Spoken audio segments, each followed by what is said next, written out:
cat. I have a cat that does keep looking like, okay, did she rub up against me? Yeah. He's still available.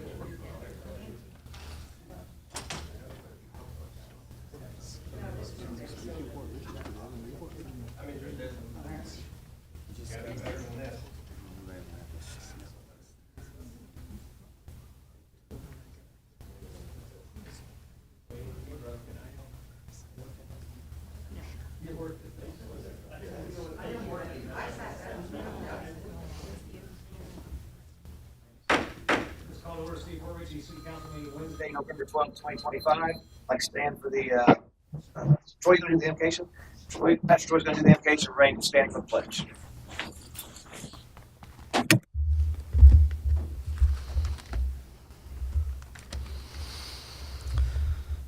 Oh, Father God, we just thank you for this opportunity to come together in the unity of the faith with the bond of peace. Lord, I pray for your wisdom. And even so, as iron sharpens iron, so a man sharpeneth the countenance of his friends. We're all friends here working together in the city. So I ask for your wisdom. When I think of wisdom, I think of King Solomon. And Lord, how your word says that to receive instruction of wisdom, justice, judgment, given subtlety. And I'm not the sharpest tool in the shed. And even in this scripture, it says to the simple. And sometimes I seem real simple. But when I study that word in the Hebrew, it means to have prudence, or it means to be crafty. And wow, we sure need to be crafty and prudent with the finances, the resources, and everything that we have with the city. So I pray a blessing over this meeting. I bless our mayor, the council. I bless our state representative and our senator and our commissioner and Mr. Moore. And I just thank you that they're all here to be workers together for the city. In Jesus' name I pray. Amen. Allegiance to the flag of the United States of America and to the republic for which it stands, one nation, under God, indivisible, with liberty and justice for all.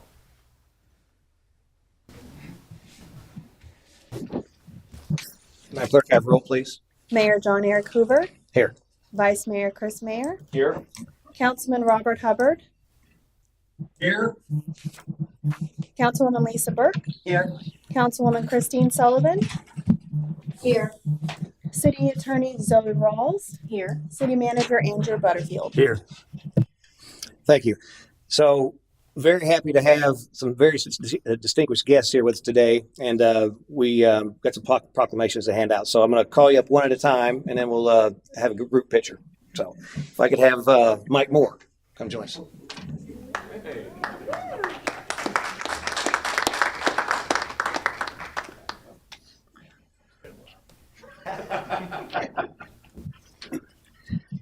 So Mike is our lobbyist with the Southern Group. And so this proclamation in recognition of Mike Moore, partner at the Southern Group for his lobbying efforts for the city of Port Richey. Whereas the city of Port Richey recognizes the invaluable contributions of individuals and organizations that work tirelessly to enhance our community. And whereas Mike Moore, as a dedicated lobbyist and partner for the Southern Group, has demonstrated exceptional commitment and expertise in advocating for the interests of our city. And whereas through his relentless efforts and strategic initiatives, Mr. Moore has successfully assisted the city of Port Richey in securing vital Florida state funding in the amount of $4,300,000. And whereas these funds will significantly enhance our community's infrastructure, support essential services, and promote economic development for the benefit of all residents. And whereas it is important to recognize and appreciate the hard work of those who play an essential role in building a brighter future for our city. Now, therefore, I, John Eric Hoover, Mayor of the City of Port Richey, do hereby proclaim my sincere gratitude to Mike Moore for his outstanding diplomatic efforts and distinguished service as a lobbyist. Let it be known that the City of Port Richey is grateful for your dedication and contributions that enrich our city and enhance the quality of life for our residents. Dated this 12th day of November 2025, signed myself, John Eric Hoover, Mayor.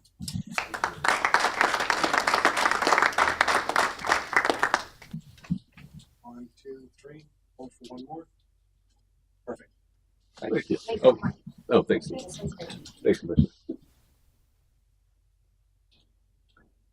Thank you. Go just stay there now. Well, I don't want to get in the picture. Okay. Now if I could have Representative Brad Yeager.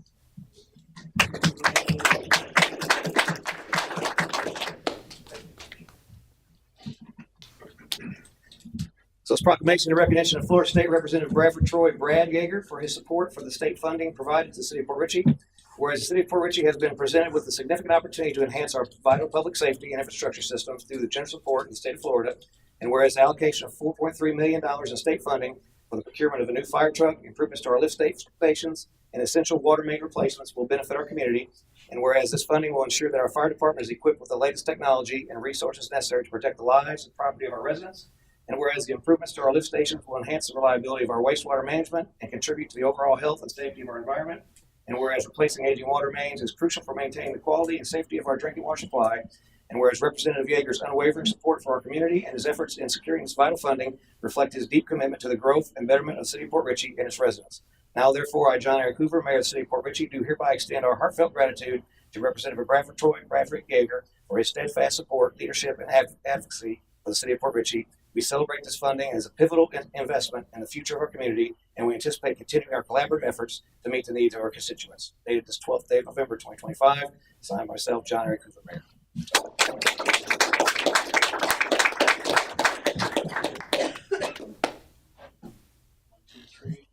One more. Thank you.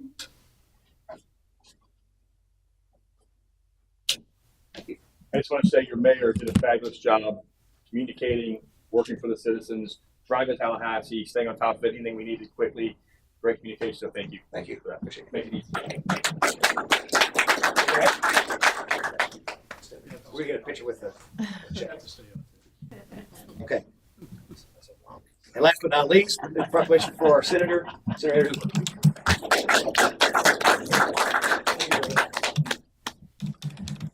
So this proclamation in recognition of Florida State Senator Ed Hooper for his support for the state funding provided to the city of Port Richey. Whereas the city of Port Richey has been presented with a remarkable opportunity to enhance our public safety and infrastructure systems, thanks to the generous support of the state of Florida. And whereas the allocation of $4.3 million in state funding for the procurement of a new fire truck, improvements to our lift stations, and essential water main replacements will benefit our community. And whereas this funding will enable our fire department to operate with state-of-the-art technology and resources, thereby providing or better protecting the lives and property of our residents. And whereas the enhancements to our lift stations will improve the reliability of our wastewater management system, contributing to the health and safety of our environment. And whereas replacing outdated water mains is crucial for maintaining the quality and safety of our drinking water supply, ensuring the well-being of our citizens. And whereas Senator Hooper's unwavering support for our community and his efforts in securing this vital funding reflect his deep commitment to the growth and betterment of the city of Port Richey and its residents. Now, therefore, I, John Eric Hoover, Mayor of the city of Port Richey, do hereby extend our sincere gratitude to Senator Ed Hooper for his steadfast support, leadership, and advocacy for our city. We celebrate this funding as a pivotal investment in the future of our community, and we anticipate continuing our collaborative efforts to meet the needs of our constituents. Dated this 12th day of November 2025, signed by myself, John Eric Hoover, Mayor.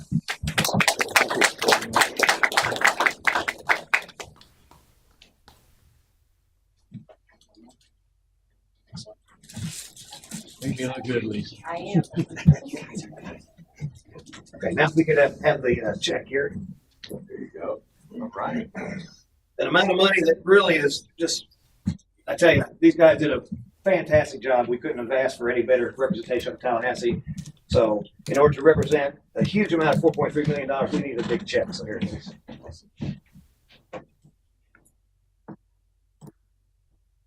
Mike, you got your picture? Well, I think it's best for them to be in that one. Okay. Looks great. Thank you guys. Appreciate it. So thank you, Mayor, very much.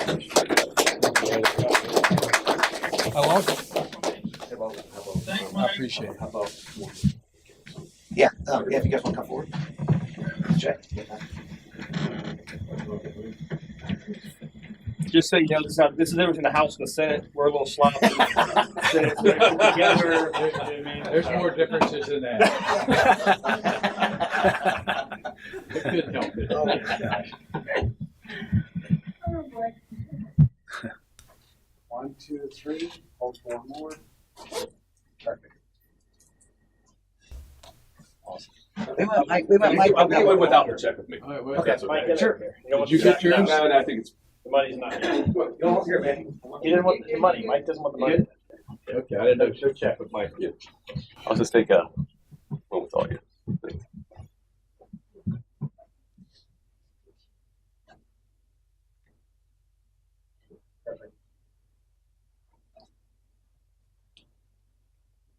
Thanks, Greg. Thank you, sir. Awesome. Thank you. Thank you, everybody. Yes, appreciate One and it. all, thank you very much.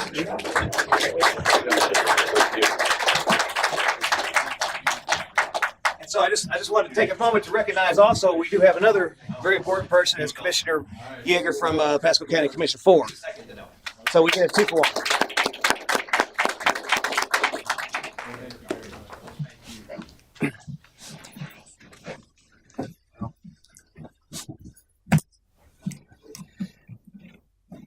Okay, first up, we have 3 sets of minutes to approve. First is the September 2nd, 2025 Town Hall minutes. Looking for a motion. Motion to approve. There, second. Second. Okay, I got Christine got the second. Any further discussion? All in favor, signify by saying aye. Aye. Opposed? Motion carries. Next up, I have a set of city council meeting minutes from September 9th. Need a motion to approve? Motion to approve September 9th City Council meeting minutes. Second. Okay, motion and second. Any further discussion? All in favor, signify by saying aye. Aye. Aye. Opposed? Motion carries. And last, I have a set from September 18th, 2025 city council workshop minutes. I need a motion to approve. Motion to approve 9/18/2025 City Council workshop minutes. Second. Have a motion and a second. Any further discussion? All in favor, signify by saying aye. Aye. Opposed? Aye. Sorry, opposed? Motion carries unanimously. Okay, next up is comments from the general public. I have no sign-ups, but show of hands, anybody like to speak? Ma'am, when you come to the podium, state your name and address for the record. I didn't see this. Excuse me. I didn't see the sign-up sheet. I'm sorry. That's fine. Hilary La France, 9731 Sandstone Lane, Port Richey, Florida. Good evening. I have a couple of things I wanted to share in my short amount of time. Number one, the Fall Festival that was held at the Waterfront Park on November 1st was a big success. A lot of families and children showed up. The fish fry was excellent. In case you missed it, I'm sorry. Hot dogs were good also. But the most important thing is that many children were with their family members and they came and enjoyed games. We gave out information. Some of the things such as Convention of the States was there. We had the Gideons there. We had the fire department, woohoo, and the police department there. They were wonderful. And I just wanted to thank you all again for allowing Somebody Cares Tampa Bay, Pasco, and all those other ministries that come together in unity to share on your beautiful land. That was number one. Number two is I want you to be aware that Broken But Beautiful Ministries, every year, Thanksgiving Day and Christmas Day, they provide a free, real dinner. Okay, not a box dinner. And if there are any needs in your community in Port Richey, elderly or any shut-ins who need to have this meal delivered, we would appreciate it if you gather those names and contact the particular individuals. I do have a flyer or 2 flyers or 3 for the Port Richey Council here to take because it'd be easier for Julie and Dan Kolb to receive the group of names together. And we will make sure that they do receive the meals. And I'm telling you, they're excellent meals. They're real turkeys. They're real hams at Christmas. The cranberry is not watery, and it's very good. And then they have a community afterwards dinner at the Church of God up in Hudson. So I just want to let you know that the volunteers are needed also. We served over 800 last year at Christmas, I believe it was, and 750 at Thanksgiving. And last year, many were in hotels because of the floods, the 2 floods we had. So we were serving the community people in hotels because they were displaced from the floods.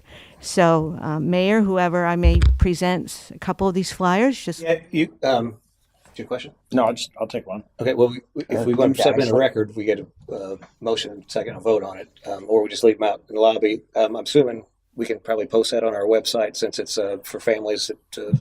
Families in need. I wouldn't see an issue with that. So Do you want accepted in a record? Yeah, I will. Yes. Yeah. Okay, need a Make a motion? Be accepted into record. Okay, Second. okay. Any discussion? All in favor, signify by saying aye. Aye. Aye. Opposed? Motion carries. So you can bring it up. You can give me 5.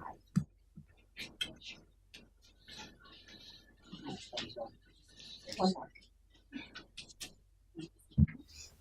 And so if we can get that on the website and share it out so that folks know and can reach out to us. And we appreciate you doing that. Thank you. Show of hands, anyone else like to speak? Pastor Troy? Thank you, Valerie, for bringing that. Troy Peterson, 8114 Leo Kidd Avenue, Port Richey, Florida. Just to give you an idea, what I got my bodyguard with me. It's funny. Throw me off, bro. But no, he just feels like being, you know how you need a right-hand man? That's what he is. He's my prayer warrior. But we actually get them list of names from Elderly Nutrition from Pasco County, because I didn't know this all these years ago, that Elderly Nutrition don't get Meals and Wheels delivered to them on Thanksgiving and Christmas. Could you imagine elderly shut-ins? You know, they're used to getting that meal every day, but they don't get it on Thanksgiving and Christmas. So I'll tell you what, we were at a prayer meeting today, and the way God uses that just to unite businesses and the local church, could you imagine 800 plus meals delivered, routes all throughout Pasco County, where a team actually shows up your door and gives you the food, and of course offers prayer. Also, I have this, if I could, I know I can't ask for a motion to receive file, but if I could. Yeah, can I get a motion to accept in the record his? Motion to accept. Is there a second? Second. Okay, all in favor, signify by saying aye. Aye. Aye. Aye. Opposed? Motion carries. And so, thank you, Valerie, as well, for talking about the Harvest Fest in the park. That's always a blessing. Christmas in the park is always a blessing as well. And I so appreciate the fire department, the police department, I mean, all the years working with Tom Sr. and him bringing by the toys. And even, I was trying to look back how many years ago it was that, like during COVID, I think it was right before you came on, that we had this underneath the revival tent, that Light of the World. And, you know, there were a lot of things that had to be changed during COVID. You know, there were people that were afraid and stuff like that. And we were able to do drive-through where those that didn't want to be around people, you know. But this is coming up, of course, working with the city having, you know, their event, you know, Friday, Saturday, and Sunday. But from 11 to 1, even if we could at some way put it on, you know, the city site, that we're really noticing that it is such a blessing when the kids decorate the tree. It's like a focus where you can draw everybody in. We decorate the tree, kids decorate the tree, I should say, you know, and then share the true reason for the season. It's that simple. And then, you know, Santa Claus, you all know who he is, you know, then hands out the toys to the kids. And so it'd be great if we could see you all there. Thank you. Yeah. Thanks, Pastor Troy. Show me, does anyone else like to speak? Welcome.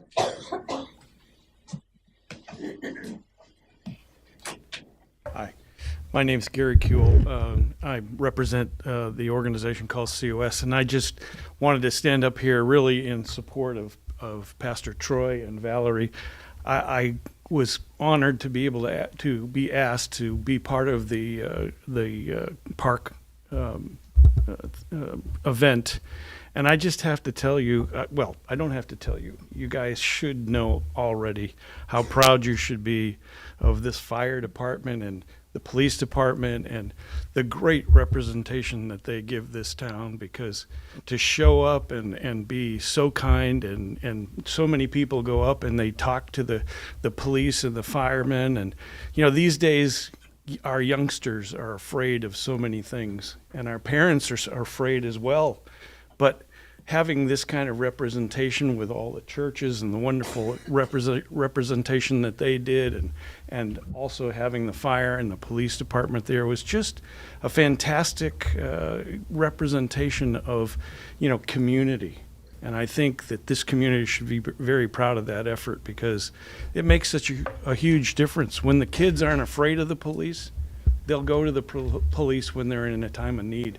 When they're not afraid of the fire department, they will go to the fire department. They will go to the churches. They will go to the places where they know that they feel that they're safe. So I just wanted to congratulate you people, because these events in the parks are, to me, are very, very representative of my childhood, where I had lots of this. We used to have the police coming into the schools and do great presentations on why not to do drugs and all this other stuff, and it made a huge difference. And I think you guys are doing the same thing. You're making a huge difference by having the town and all of your facilities support these kind of meetings. So thank you very much. Thank you. Thank you. Appreciate it.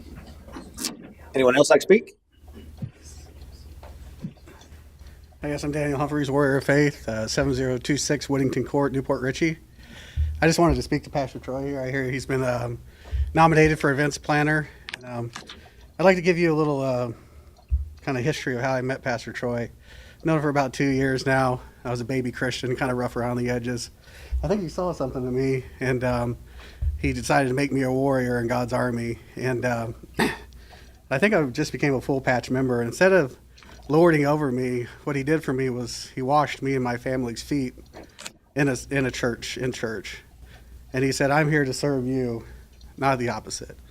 And I'm his underling, but that was what he wanted to tell me, and that's what Christ did for his apostles. So that's the kind of leader that he is. He's here to serve. That's all he really cares about. He has a heart for ministry. He has a heart for Pasco County. He always tells me that God is about to move in Pasco, and I believe him. So thank you. Thank you. Anyone else? I'm Paul Atherton. I'm the insurance guy around this community. One of them. By the way, it's my 60th year in the business. Wow. Okay. I just wanted to say, I hadn't planned to say a thing, but I just wanted to thank you guys and ladies for your tremendous service.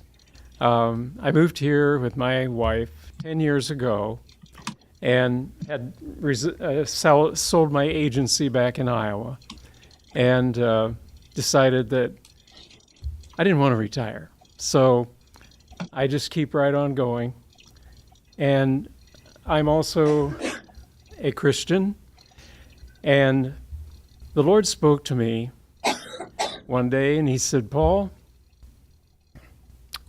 what's my business all about? I said, well, restoring people. He said, what's your business all about? Restoring people financially. I wish he had told me that 50 years ago in my business, but I just wanted to say thank you, and we're enjoying and loving Florida. Like I said, we're from Iowa. By the way, the day I moved out of Iowa, it was 20 below zero. I haven't been back. But I am additionally looking forward to becoming a little more involved in community affairs. So maybe a contact or two, whoever is appropriate. I'd like to be active. Yeah, we definitely have board and committee positions available. Reach out to our clerk and she can tell you where we need people. I see. Okay. Well, thank you so much. Thank you. Thank you, Pat.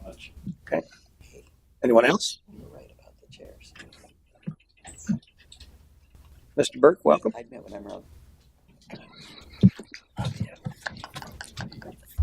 Ryan Burke, 4529 Harbor Point. Apologize to those of you that were at planning and zoning. You're going to get to hear it twice. And I am not part of a show, for the record. I'm just Ryan Burke.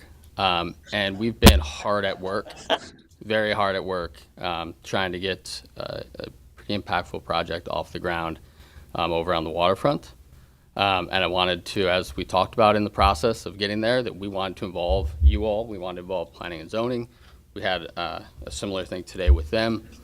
And in an informal setting, just really fill you in on where we're at. So I have these that you guys can look at, pass around. Unfortunately, not as many as I had this afternoon, but I think that's the motion. Can I get a motion to second this? Motion to receive those. Second. Okay, motion and second. Any further discussion? All in favor, signify by saying aye. Aye. Aye. Opposed? Motion carries. So we listened to the community. We were very open to what the community really wanted down there. As a result, we've kind of looked at the project in 2 phases. Exciting news, you're going to start seeing a lot of activity up there in the coming days. Today they're out there redoing the silt fence because the first group that we hired to do it didn't do it correctly. And so those silt fences are being redone today and hopefully pass all the inspections tomorrow. And we'll start clearing and demo on Monday. We shifted more residential off the waterfront. We're going more heavy residential. So the images, the renderings you're seeing are the 19 property, with the idea of going less residential on the waterfront with some larger condos, but 43,000 square foot of retail space, restaurants, bars, whatever has been there. We're trying to keep it very local, so very heavily retail on the waterfront. Most of that retail will be elevated to a second floor. It'll share that second floor with parking, so structured parking on the second floor, parking underneath for both the 19 and the waterfront property. The parking underneath would allow residents to use the elevated parking, which means in the event of a storm, something like that, we're not trying to get cars out of there. That second floor will be well above the right elevation, as well as the majority of the retail. The end caps of Building A, which is on property that we can control today, end caps on Building A, 2 stories of retail. All in all, we're investing about $52 million on the 19 property and about $78 million-ish on the waterfront property to really bring something that I think will make the waterfront a place we all want to go to. So I wanted to share that with you today. I'm here and happy to answer any questions. I know I'm at my time, so if there are questions, I've got some questions, Ryan. Yeah, go ahead, please. I mean, this is some pretty stuff here, and thank you for sharing that. Am I on? Okay. Thank you for sharing that. I mean, we are excited about this and about what it's going to bring to our city as far as, a new, there was an article that was released and Christine posted it today. I haven't had a conversation with her about that yet, but it ranked us as one of the worst places to live because of the flooding and the houses built in 1982 and blah, blah, blah, blah, blah. This is the kind of stuff we need. This is the new news. This is the stuff we need to post out there and say, hey, this is what could be coming to our city and this is what's going to be new in our city. So thank you to you and your team for the work you're doing for this. My question for you is, how long? How long is this all going to take? Because, that's a question. It's a great question. One of the things I did not know is the amount of things you have to do to clear a lot. So we first had to do a gopher tortoise study. We turned that in. There were no gopher tortoises, thankfully. Then we found out we needed an asbestos study. We did the asbestos study. Found out there's no asbestos. Then we had to find proof that there was no buried septic on the 19 lot. And that took some digging. And we got our evidence. There's no buried septic. At that point, we were able to actually start clearing. We didn't start the clearing process, that setting up the silt fences, until we knew financially we could do this. Like, we can make this project work. A big help to making that work is we've hired an outside firm that has a HUD department, and HUD, so everyone knows, is not like affordable living. It's just government financing for certain projects.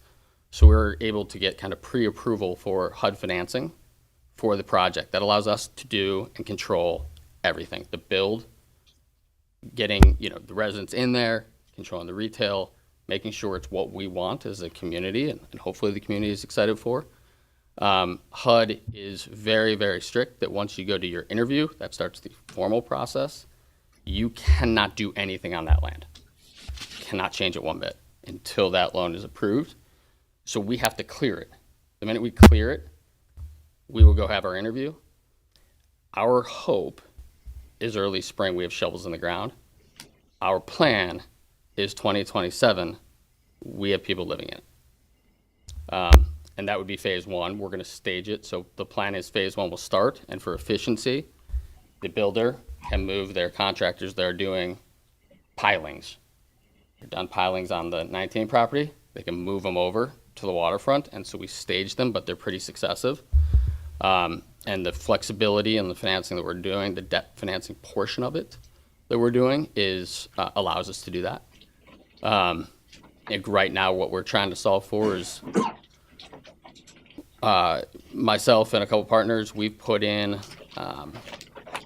roughly now about a little north of $11 million into the project.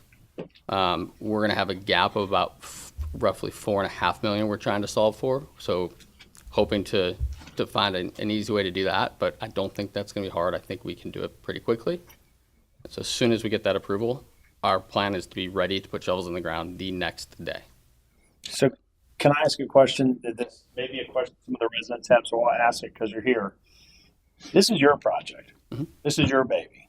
It You're is. going to be standing there cutting the ribbon on opening day. They're not bringing in any outside people, any Wall Street people, other investors from Texas or Tennessee or none of this stuff. It's Ryan Burke and his team. Is that correct? It's me. It's one of my neighbors. No, I'm asking. That is 100% correct. You're not flipping this. You're not doing any of that stuff. No. Okay. I'm not sure where those. I wanted to clarify that because No, I've been head down in this along with running another company, helping my daughter, who's 12, get her company off the ground, wearing her hat tonight. Started a girls' golf clothing line. all right.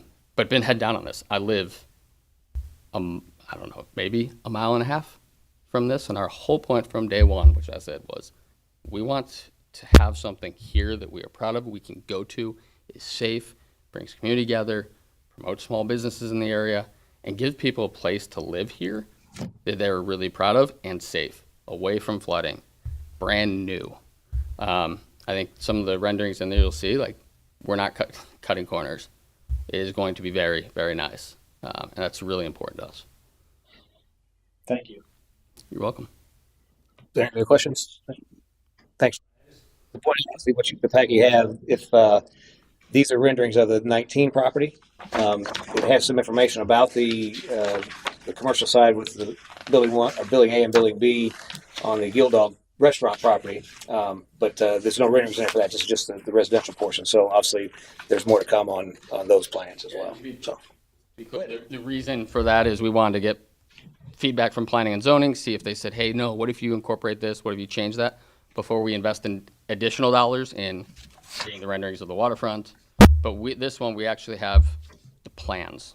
We've had engineering in. We can build that. So next, we'll come back hopefully at, I don't think the next council meeting's in a couple weeks. So Maybe not make it by then, but probably the one in December, we'll have the renderings of the waterfront. So the plan is for this open side to. The park. That'll face the park. yeah, that's open. Yeah. Space. 19 property, that'll face the park. Yeah. One of the things we really want to work with the city on is how do we tie it all together? I think there's a real case to be made that the park, creating something that connects the park into that waterfront district can create a pretty amazing, it's a jogging loop or walking loop and pedestrian friendly, pull it all together. Maybe an overbridge or something like that. Yeah, that would be awesome. Maybe there's kind of a weird, awkward little pier coming down from the park and nothing across the park. Yep. There's a lot of options I think we can really explore and do some really neat I think things. we've got a blank canvas here, and we could really do a good job as long as we all work together. Yep, 100% agree. So we'll bring renderings of the waterfront in the next month. Yep. Okay. Thank you, Rob. Thank you. Zoning seemed really, they were great. So we're going to move forward on to getting the plans on the next one. Awesome. Thank you. Thank you, sir. And Ryan, if I could have you stay up here for 1 second, I didn't want to mix up with the other proclamations, but I knew he was going to be speaking. So,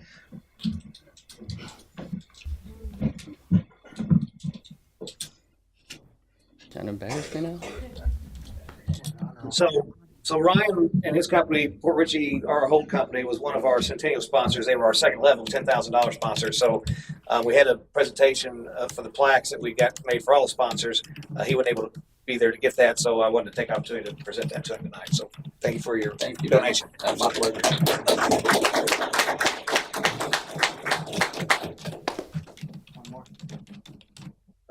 Thank you, Ryan. Thank you.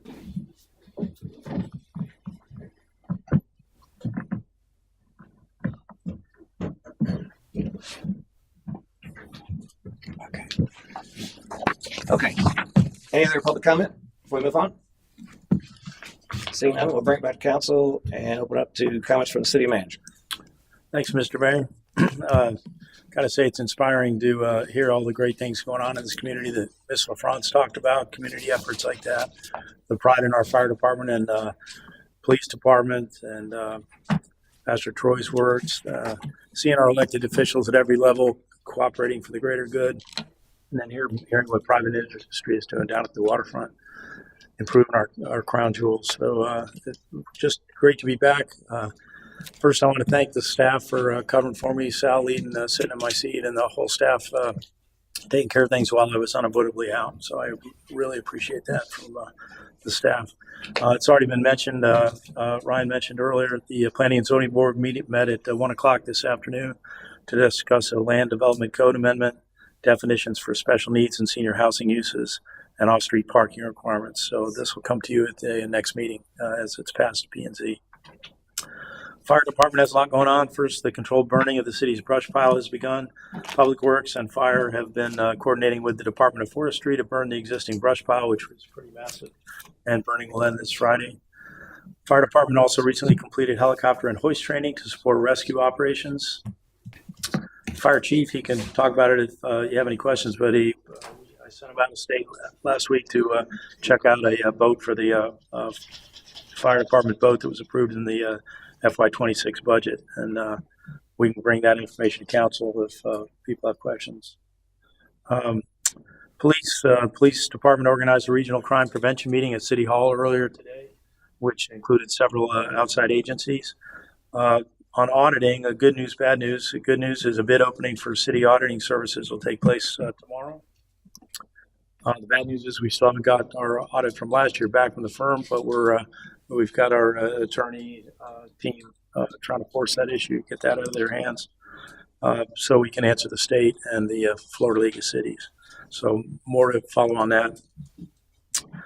There'll be an open house tomorrow. It might have been mentioned during the CRA meeting, but tomorrow to gather ideas for park improvement. It's open to the public for Brasher, Nick, Waterfront, and Olson Parks. And Derek Smith and Sal and other staff members will join the Tampa Bay Regional Planning Council team that's coming up here to do that. They're very excited about the opportunity to help us improve things. There'll be another blood drive Tuesday the 25th, the day of the next council meeting here at City Hall from noon to 5, so you can roll right from the Big Red Bus to join the meeting.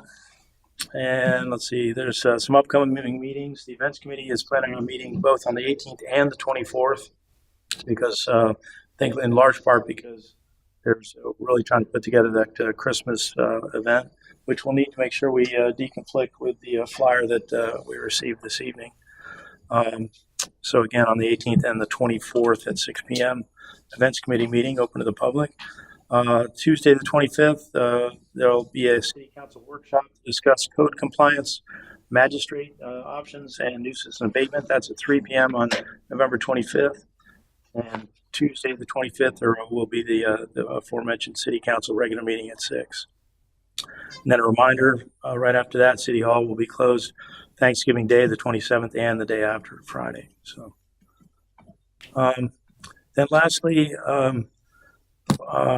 when I accepted this position as an interim, knowing you needed a long-term solution with a city manager who lives in Port Richey and is invested long-term as a resident, I've thoroughly enjoyed working with the city staff and would suggest that the council do everything you can to hold on to all these great employees.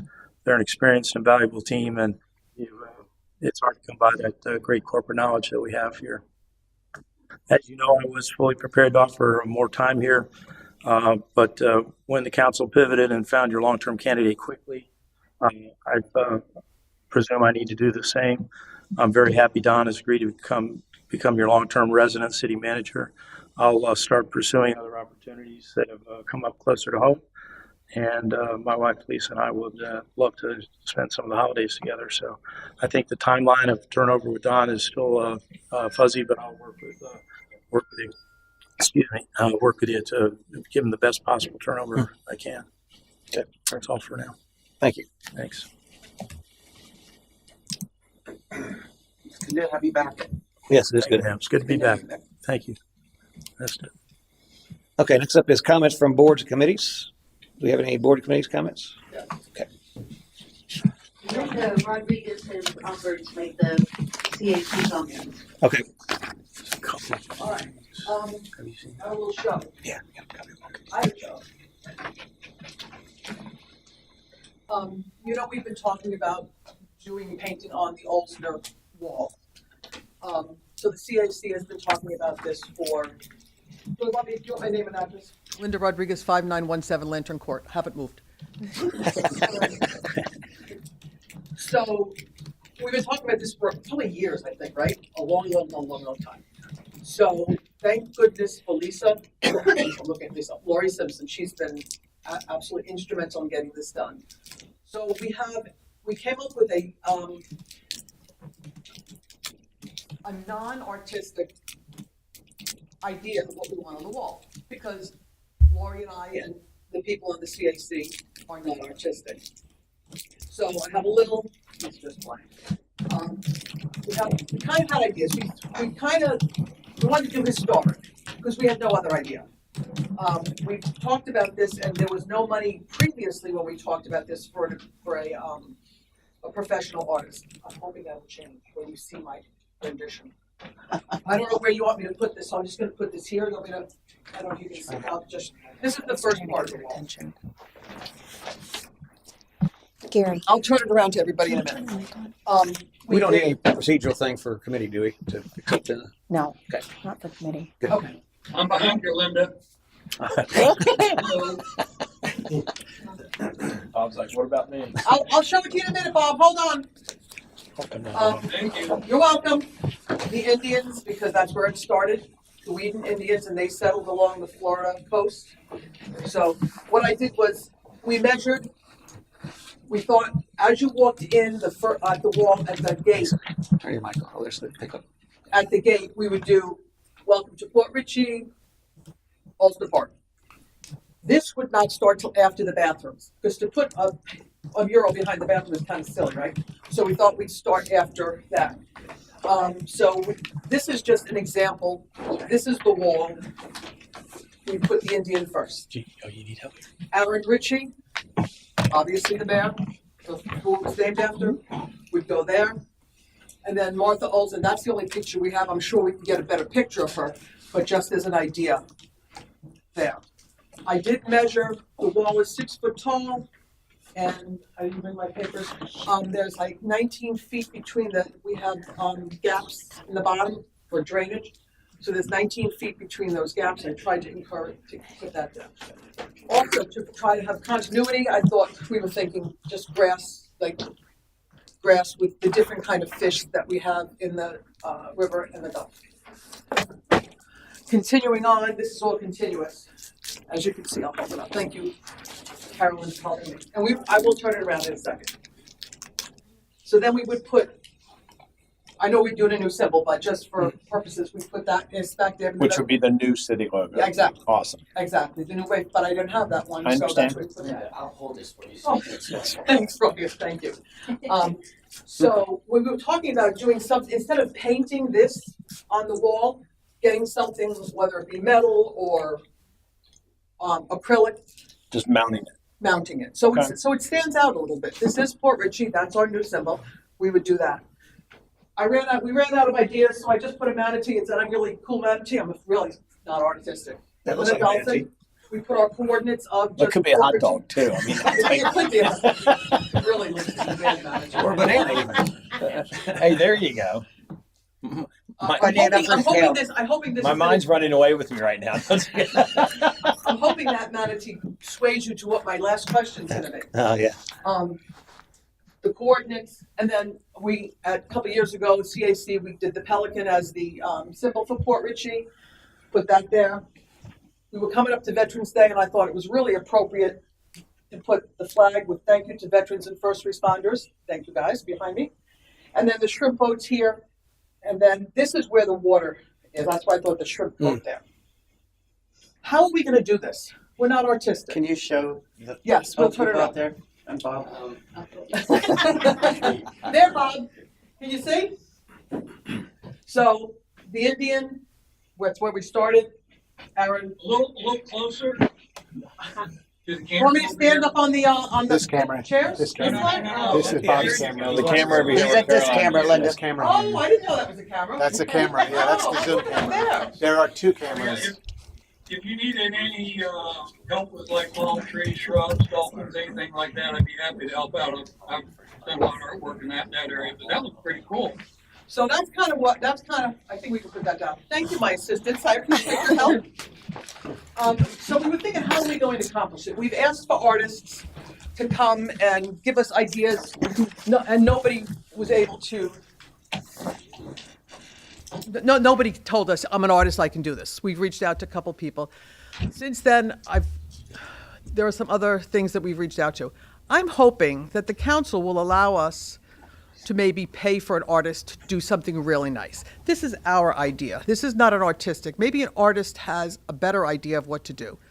Maybe you guys have better ideas of what to do. We just wanted to get this ball rolling. Lori really wanted us to like get a projector and start painting on the wall.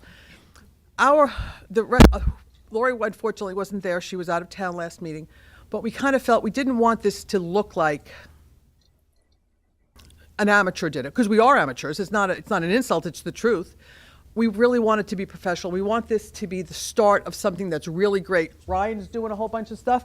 We don't want this to be second class. We want this to be first class, and we want it to be beautiful.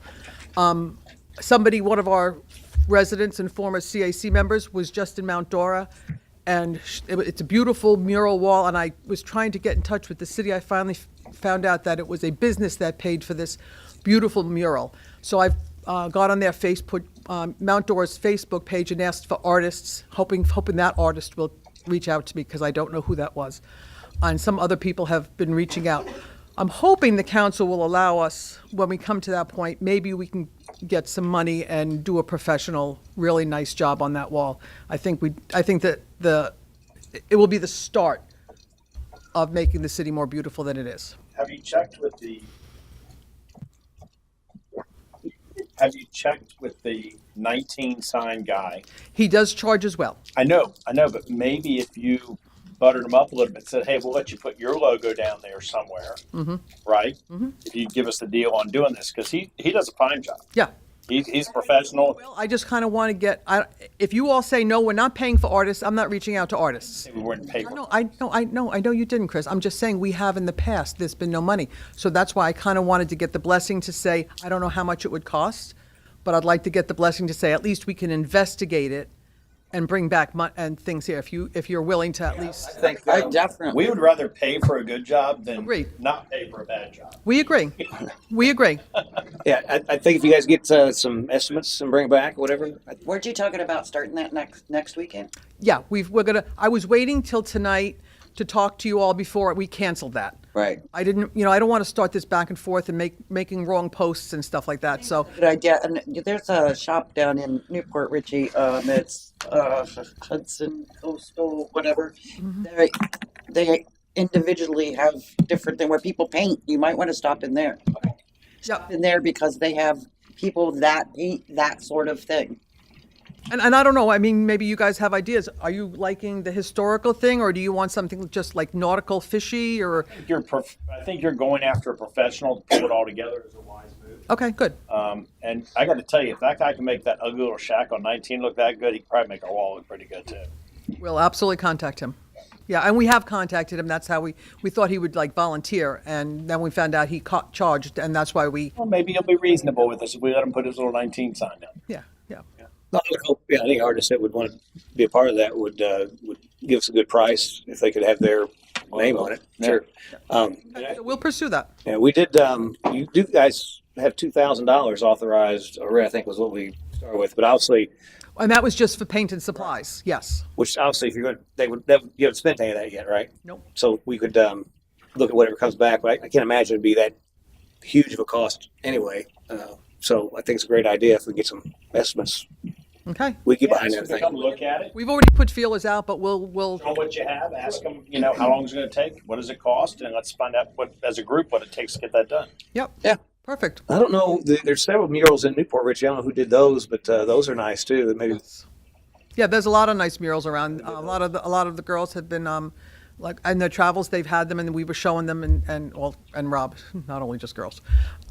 So yes, we will continue to pursue that then. I think you're right with the logo on a piece of metal, like aluminum, something that will outlast the paint. You can just leave and then just repaint if you had to retouch up the paint, but the sign stays the same. And if it gets bad, you just replace it. Adds a little dimension to it too, as well. Exactly, it does. Yeah. It's permanency. It makes it stand out. This is Port Richie, and instead of just You saw the logo. That logo there. Oh, it's beautiful. I liked it. I liked the idea of I didn't want to stand up because you all had it, but like making the orange on the bottom and the writing makes it stand out much better. Much better.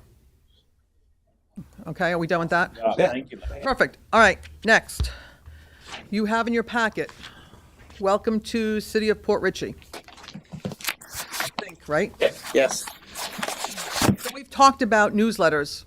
So we came up with this as a idea for a welcome to Port Richie. We did the informational contact, City Hall, the hours, etc. I'm not going to read it all to you, but city council meetings, I kind of put in there because we really do. I know you all want participation, so I put in here when they were, what the rules were. I remember coming here at the beginning and not knowing that you had to sign up, what you had to do, that theoretically you guys don't really talk to people when they have their 3 minutes. I know you do sometimes, but I didn't want anybody to be offended if you didn't talk to them or if they had a question. So I just kind of put some general guidelines in there for that.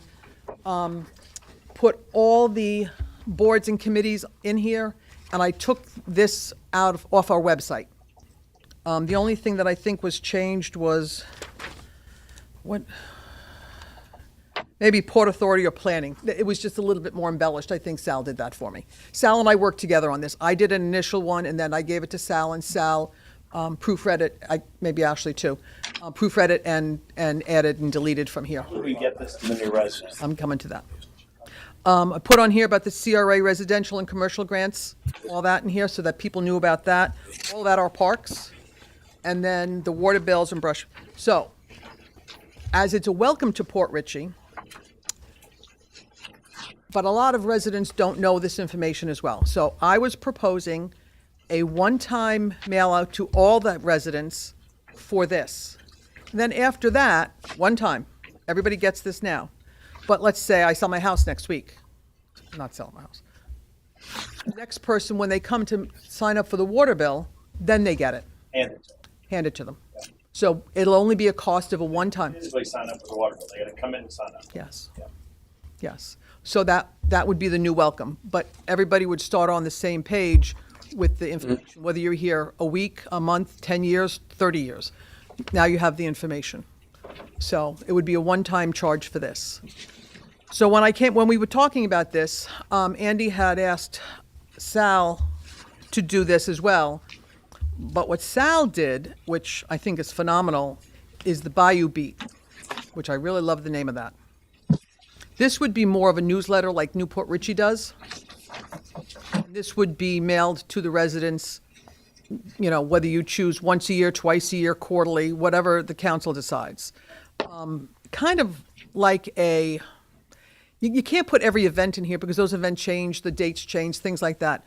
But just a general overview, like the water department, things we're looking to do for the fire department. We're getting new police car, all that sort of stuff, those general overview things to put in there so our residents know about it.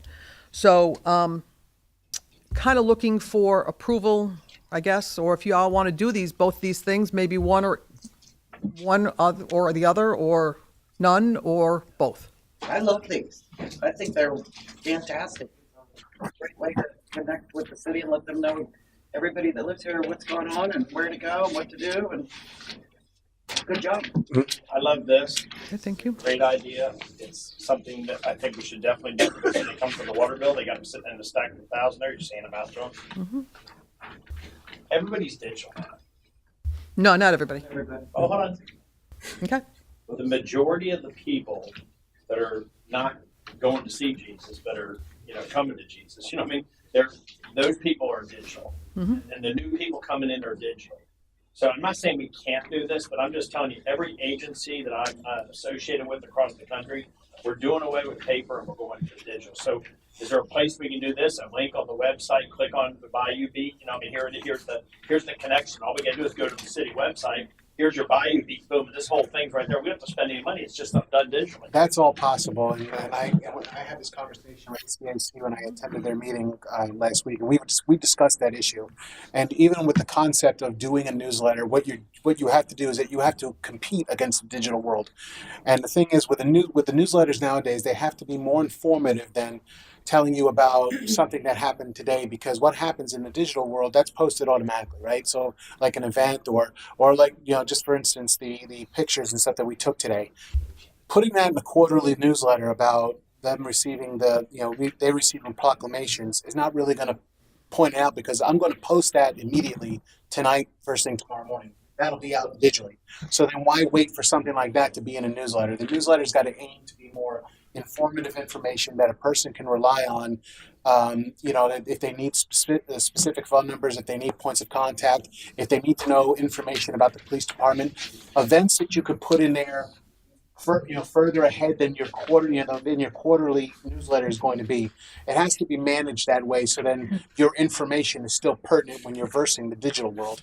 That's the only way paper will still work today, is that when you release something, it's still got to be pertinent enough that you have digital media going out all the time, Facebook, Instagram, the website.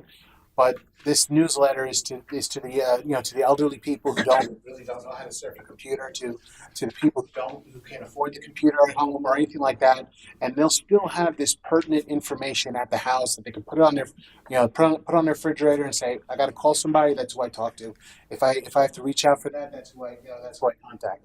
So that's how the newsletter in today's society has to be forwarded to. You have to second guess the digital world to paper, because like you said, and I completely agree with you, is that paper, it's just like snail mail, you're waiting 3 days for a letter where you could just send it as an email, right? So the thing is that what you have to do is that make sure when you're sending that mail, like, and the mail service is still used today, very popular mail service.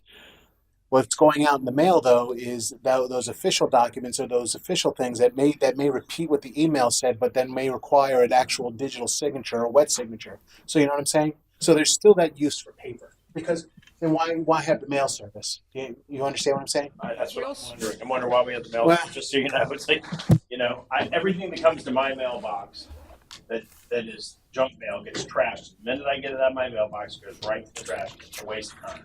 So if we're trying to really impact the city, or for us, we should figure out a way to have it, let's come up with a committee or people that's handling these things. Let's do it twice a year or whatever. Let's go out there and meet people and say, hey, we just want to let you know this is who we are.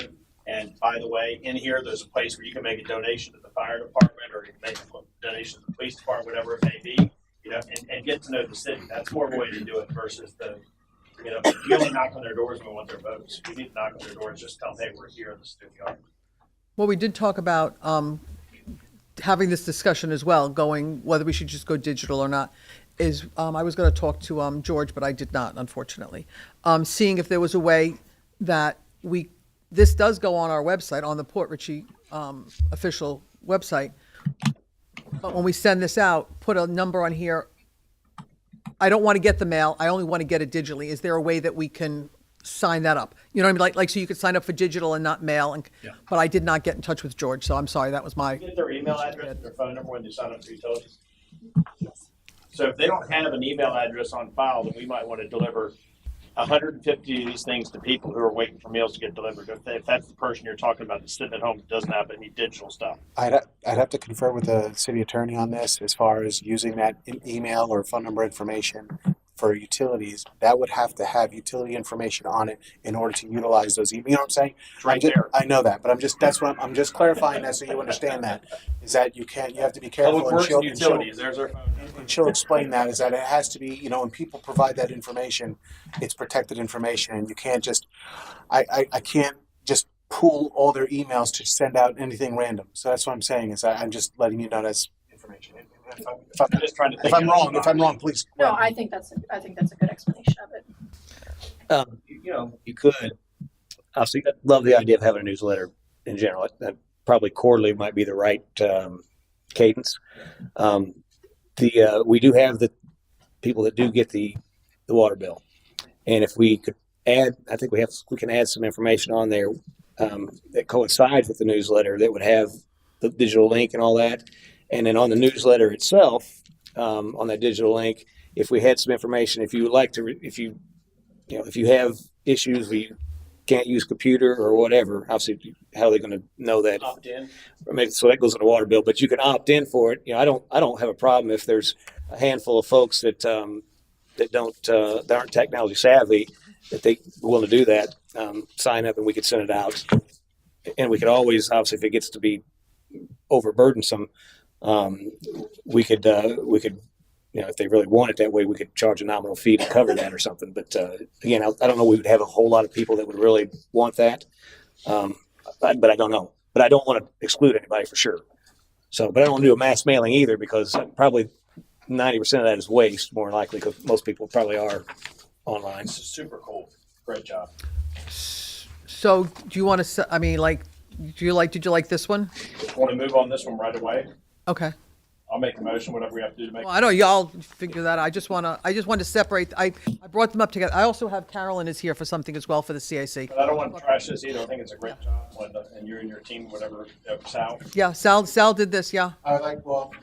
Linda did the basic, most of the work on the welcome. Like I said, my wife and I, we just basically, we proofread it. We just added a little bit of pertinent information, but that was basically her building concept. But Kim and I developed the Bayou Beat together. We basically correlated with all the pertinent information, trying to combine that. She did a lot of the the format and layout. So I want to give great thanks to her and her help. Absolutely. And but like I said, what we can do is, like I said, we can add it to the we can add a language to the water bill, do something like that, and just start getting out and getting that information to everybody. Actually, if we go forward on this and we're going to mail this out to everybody, we incorporate the Bayou Beat information onto this so that they can go and sign up for it. Good idea. So are we okay to at least do one mass mailing of one of the other? Which one? You do both? You send them both out in mass mailing?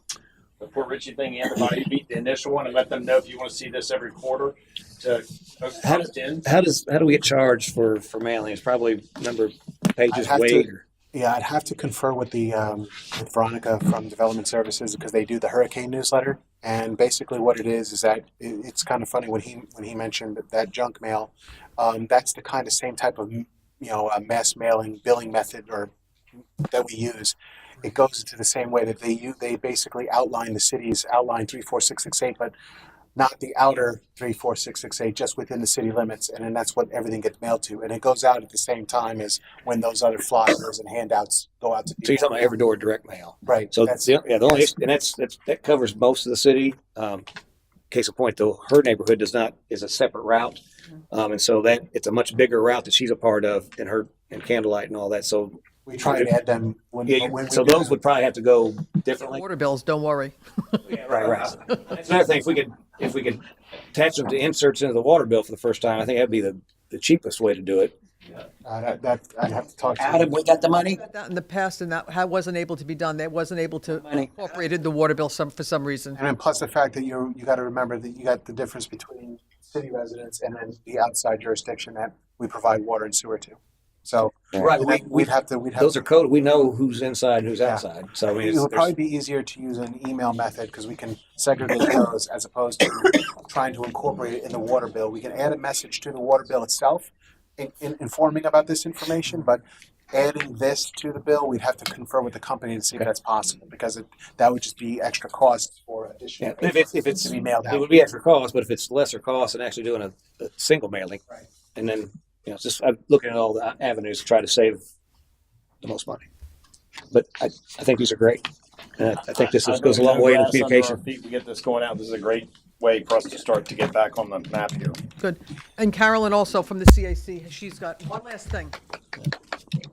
Good to see that CAC working hard, I tell you. Good evening. I'm Caroline Gonzalez, 8648 Candida Lane. I'm here as the secretary for the Citizen Advisory Committee. I believe you all have some paper. It's to sponsor a teacher for the holidays. That's email. Oh, I'm sorry, via email. You should have the flyer for sponsor a teacher for the holidays, as well as calling all Port Richey teachers, and then a suggested teacher wish list. So we came together. This was actually an idea that we had for the beginning of the school year, and then we thought, well, children, I know we have the backpack drive and all that, so we thought children take supplies and they get supplies, but teachers, they don't sometimes. So we went through school lists and everything. You see, like they say, suggested for the community, like for community group, for the staff, staffing room and planning, the items that they need. So we decided, and it took a while for us to figure it out, but sponsor a teacher for the holidays. We know this is like a fast approaching item. So we thought from November 13th, 2025 through December 23rd, 2025, we would have a box here at City Hall where people could come up and pick up a wish list, which would be the suggested teacher wish list. And they would drop off the items here at City Hall, things like hand sanitizer, disinfecting wipes, baby wipes, Ziploc bags, aluminum foil, index cards, copy paper, paper clips and binder clips, anything a teacher may need to teach her classroom or for the children. So we were thinking also to give the teacher their gifts at the CAC meeting in January 8th, 2026. So between December 23rd and January 8th, we can get together. The teachers also they have to be within the city of Port Richey. So it's a Port Richey city resident teacher. He or she will list 5 items. They would write their name, the name of the school.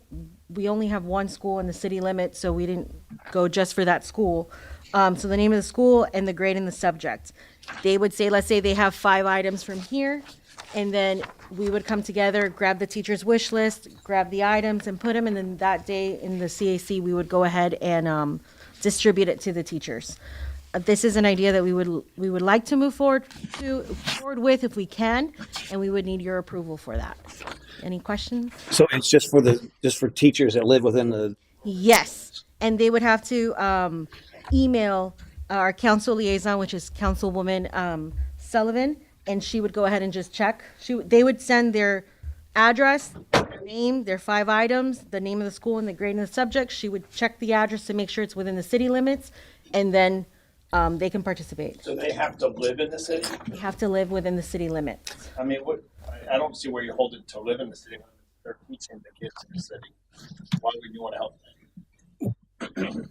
Well, we don't have schools in the city, so I thought we were talking about a school. No, this is just teachers' occupation. Any teachers. Any teacher that lives within the city limits, yes. And so, teacher of anything. Anything. At all. Well, Yoga. yeah, great subject. I didn't think about that one, but more for teachers from K through You know what I'm saying? middle school. I mean, not middle school, high school. That's redundant. School teacher. School teachers. Yeah. So I have some questions. Attorney probably needs to weigh in on some of this too. So, so just for those that live in a city, there's no taxpayer funds being expended. This is you guys are facilitating a donation from the public to transfer that to teachers, right? So Correct. It's something that anybody, like, let's say for me as a resident, I want to buy school supplies and I want to go drop it off here in the box, and then it's given to a teacher. And then any items that we have remaining that we can donate, I'm assuming the CAC can get together, and then we'd bring it for approval. We want to donate to, right? Say Golf High, whoever. What's it called? Teacher gift. What's the name? It's called. Name for it. We have sponsor a teacher for the holidays drive. The only complication I see in that is you're saying the teachers do a list, but people just bring things in and drop it off. How do you, well, I think that they're going to post a list of what's needed, and that's what drives and donations. Right. So we would say like the list. What I did is I put this list together. This was from school supply lists that for this year, 2025, 2026, as well as some teachers' input, like things that they need. And mostly it's like that disinfecting wipes, expo markers, crayons for the little ones, number 2 pencils already sharpened, pens, another thing that highlighters, glue sticks, and I put also like recess toys because they were asking that, jump ropes, chalks, balls, things like that. And so the legal question I wanted to ask that let's say that we do this. I think it's great to help out these folks. But does that open us up to having to, if somebody comes in that maybe something we aren't necessarily wanting to support, they have equal access to that, or us facilitating a drive for them? Does that make sense, that question? Are you asking because if you're supporting this organization, but you're not supporting this organization? Yeah, say somebody comes in from the yoga teachers or whatever. The what? Yoga teachers. Yeah, Yoga teachers, and they want to be able to include it in this process. Does that open us up to have to, we do it for one, we got to do it for all type thing? I don't see any implications in that regard. If you make it specific that it's for school teachers that live within the county or within the city, I don't think it would subject you to being over inclusive and having to include every single teacher of any. Well, I'm not saying just teachers, but let's say something totally different. He's thinking of something way more gory than that. Yeah, just anything that we that might be controversial or whatever, where they want us to do a drive for their organization. Right. I don't see it as much different than Toys for Tots, is it? Yeah, I don't see, as I sit here right now, I don't see any issue in that regard. Okay, I just want to make sure that we're not opening Pandora's box where everybody's going to be lining up wanting us to facilitate these I type things. understand. No, I do not see any issue as I sit here right now. I could also, triple check this with Ms. Meyer as well, after the meeting, but as of right now, I wouldn't see an issue. I can change also the verbiage here and then specifically put, because I do see where there's that discrepancy. I didn't think about yoga teachers and like that, but I can put, pre-K through high school, 12th grade. I mean, we're limiting that school teachers. Yeah. That's something. It's a great idea. It's true. There's different teachers. And a well-focused program like that yields better results too. So. I yes. And that's a great suggestion because it's true. I didn't think about that. It just says Port Richey teachers. I think it's a great idea. So As long as it doesn't open us up to any issues, something we might not Just want got to get moving on. It's coming quick. Yeah, I'm okay with it. that's why we said, and also please let us know, like, we had said to start tomorrow, but I can start sometime next week. Handle the display or the box or whatever we're going to do out here. I have glossies and everything. I have my husband is going to be wrapping box and making it pretty. my helper. So I would do the display. I would put it out here, just the box, and then if we need another one, then obviously we'll bring another one. Just like a medium-sized box.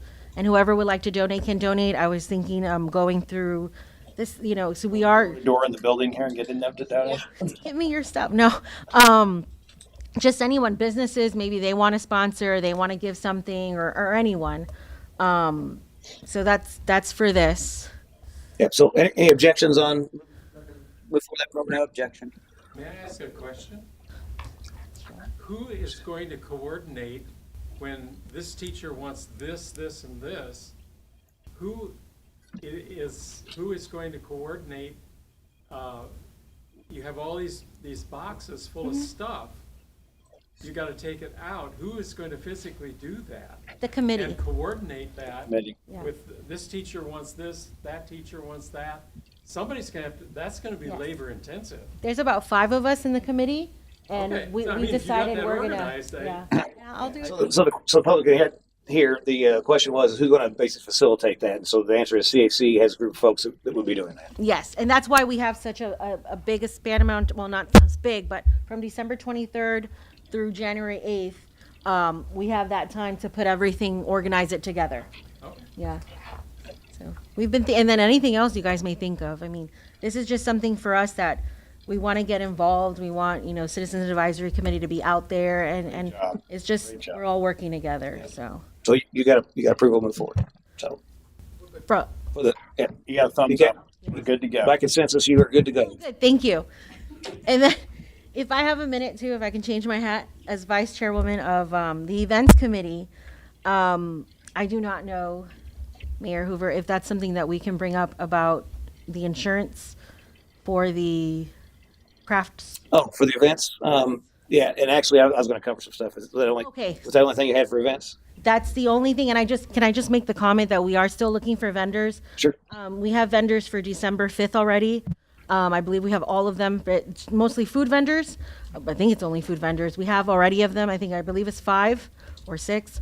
And then we are looking for vendors for December 6th and December 7th for crafts, businesses, anyone that wants to market. And that's it. That's all I got tonight. Okay, thanks. Thank you. That was a good segue into the. Thank you, ladies. Oh. Welcome. Yeah, Andy had something to say quick. I just, again, the same theme.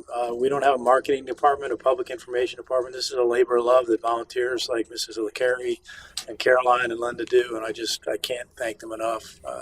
For a small staff, we can't do everything, and so we really rely on the volunteer spirit. Thanks, Mr. Mayor. Thanks. Carrying on from the event committee, so we met this past Monday. It was Monday, wasn't it? I'll lose track of days, but the Christmas event is what we're hot after at this point. It's December 5th, 6th, and 7th, so Friday, Saturday, Sunday. We made a decision for the night of Friday, the 5th, to move the festivities here at City Hall. What we were going to do for there was do a lighting of some sort, and then also show the Grinch movie to the kids.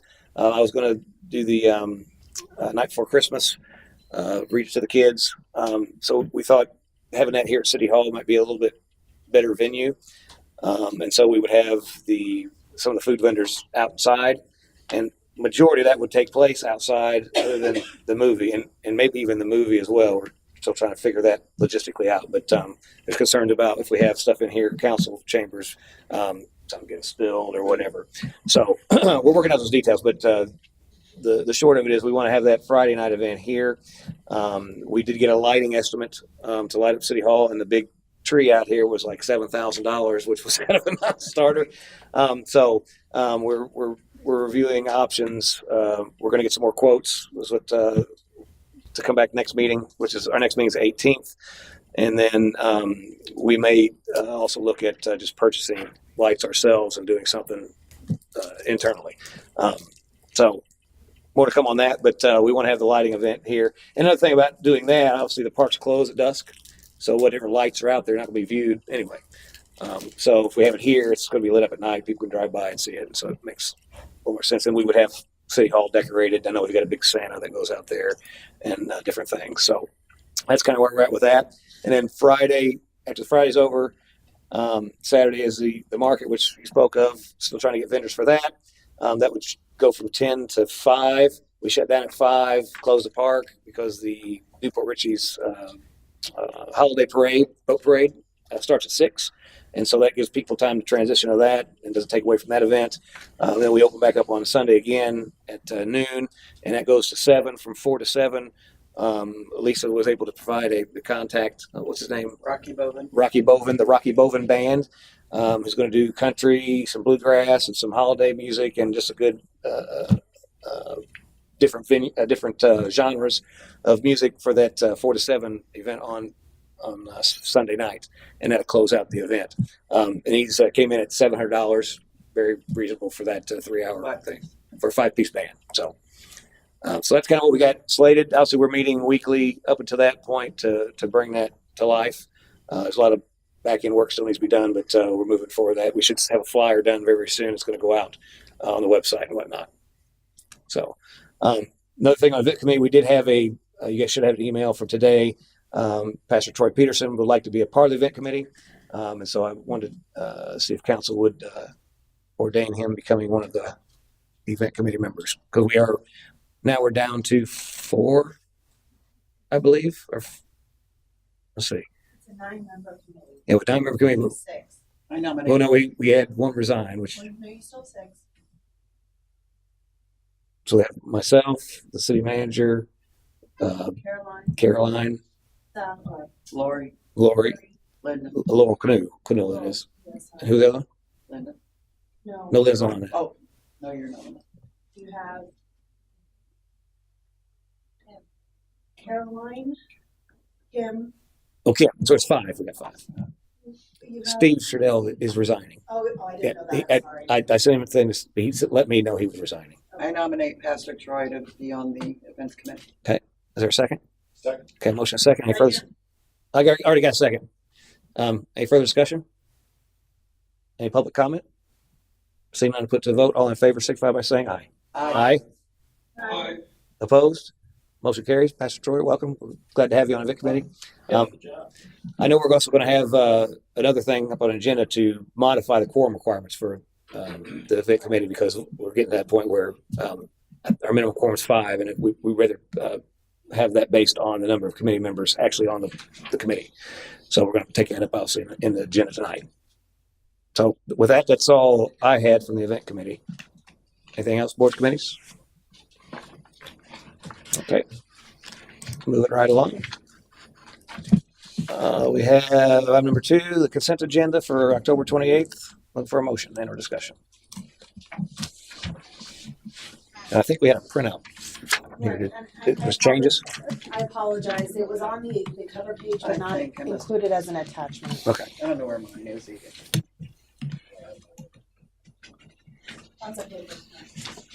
They're in here somewhere. It's in there. I got it. Yeah, there you go. It's the little spreadsheet that one. I had one. Disappeared in the photos.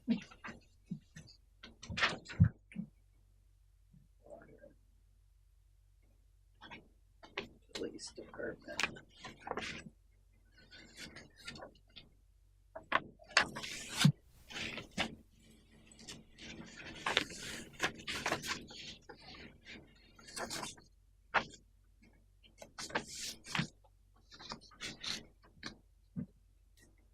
Bob and Christine, do you guys see that consent agenda? Did you? Yes, I do. Okay. Did you email it out to him?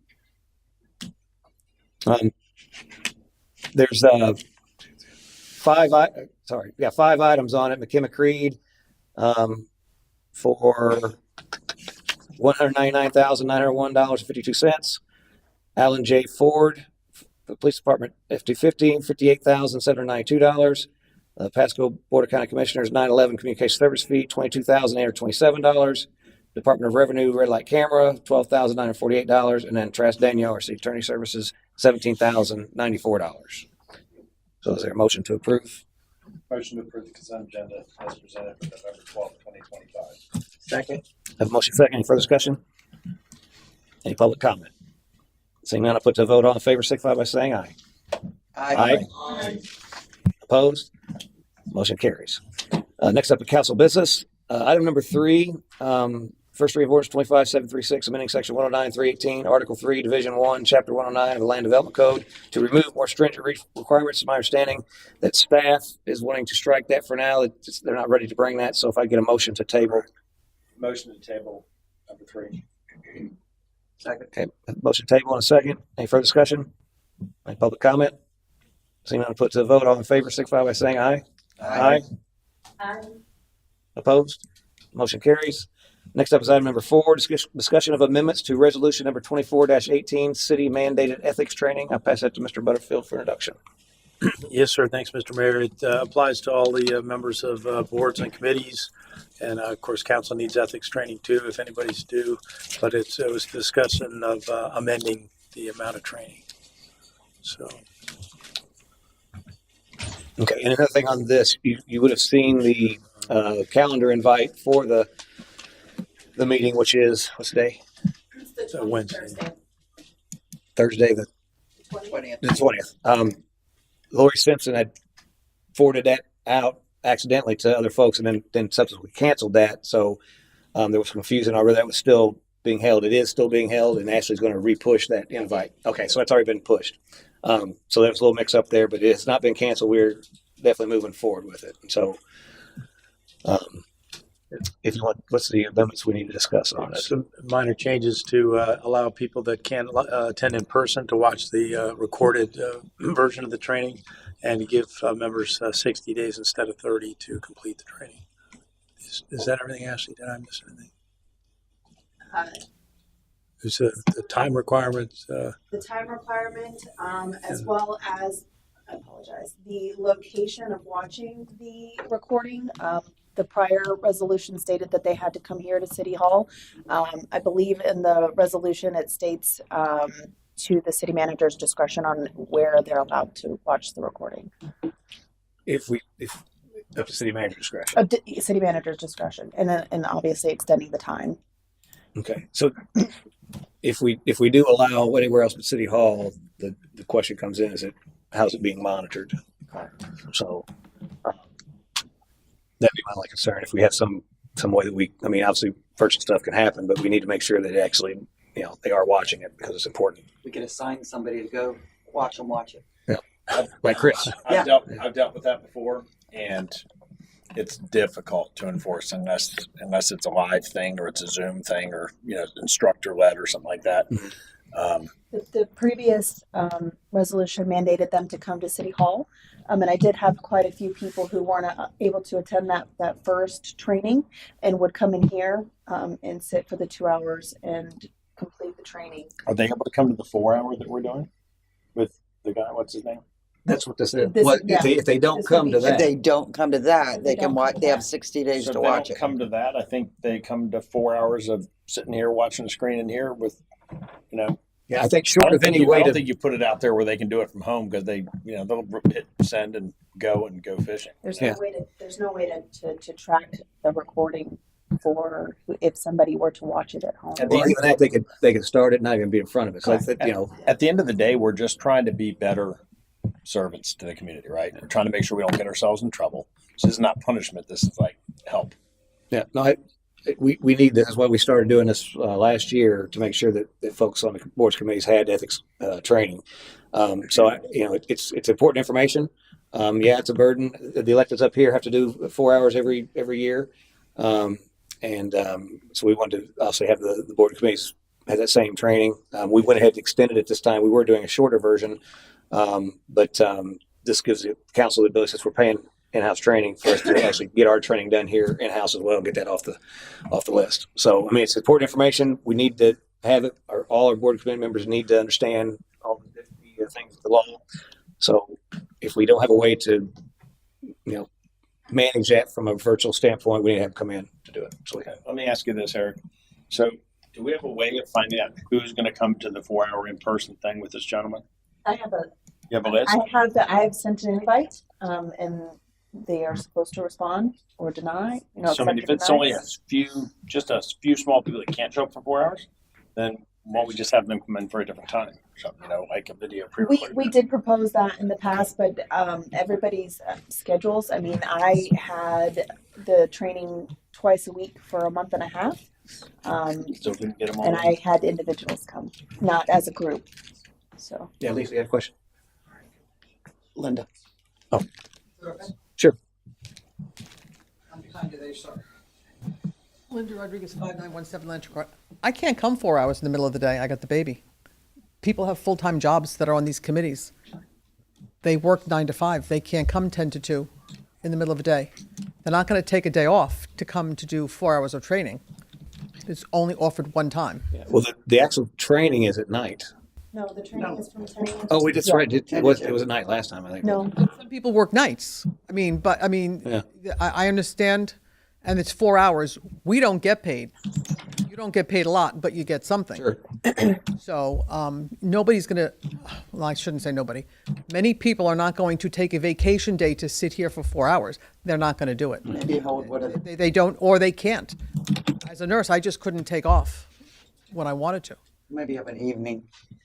Or offer, I know maybe he can't do it a couple times. Maybe you tape it or, record it and offer multiple options for people. They have lives. Just because you have offered it one time, you're going to have a lot of people quitting your committees because they can't make it. Well, I think that's quite harsh to say. I don't think we're going to lose everybody because we're asking them to get better at serving. Nobody is saying they don't want to do it, Chris. But they're not going, as a nurse, I'm not going to take a vacation day to come sit here for 4 hours to do ethics training in the middle of my day. Maybe I can't get off.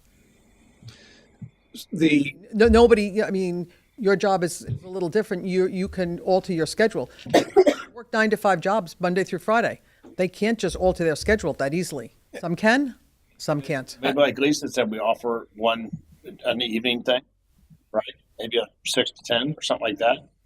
And then I'm not volunteering you, Ashley. I'm just saying maybe we have the mayor come in here and open up, put on a 4-hour thing, right? And then we get somebody an opportunity to do it in the evening. I think you need to offer various options for people to Yeah, that's what.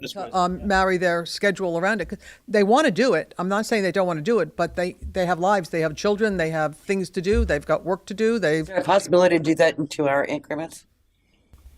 Like come for 2 hours and then come back another day? Yeah, you could, as long as you have 4 hours. And then come back another day yeah. for the last 2 hours of it?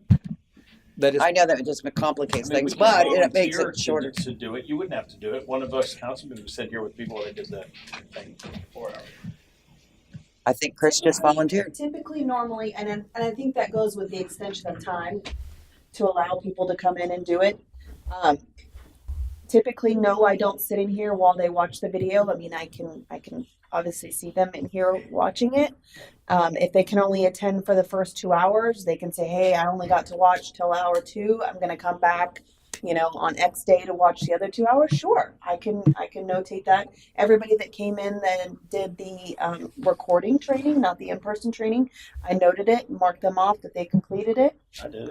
Yeah. So there's I mean, multiple ways to do it. Yeah, they could do it an hour 4 times. Yeah.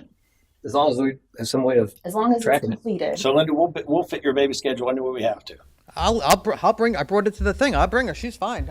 She probably behaves one. Baby's as good as mine. Grandma. So, yeah, I mean, those great points. I mean, we're asking a lot of these volunteers. They don't get paid. They show up.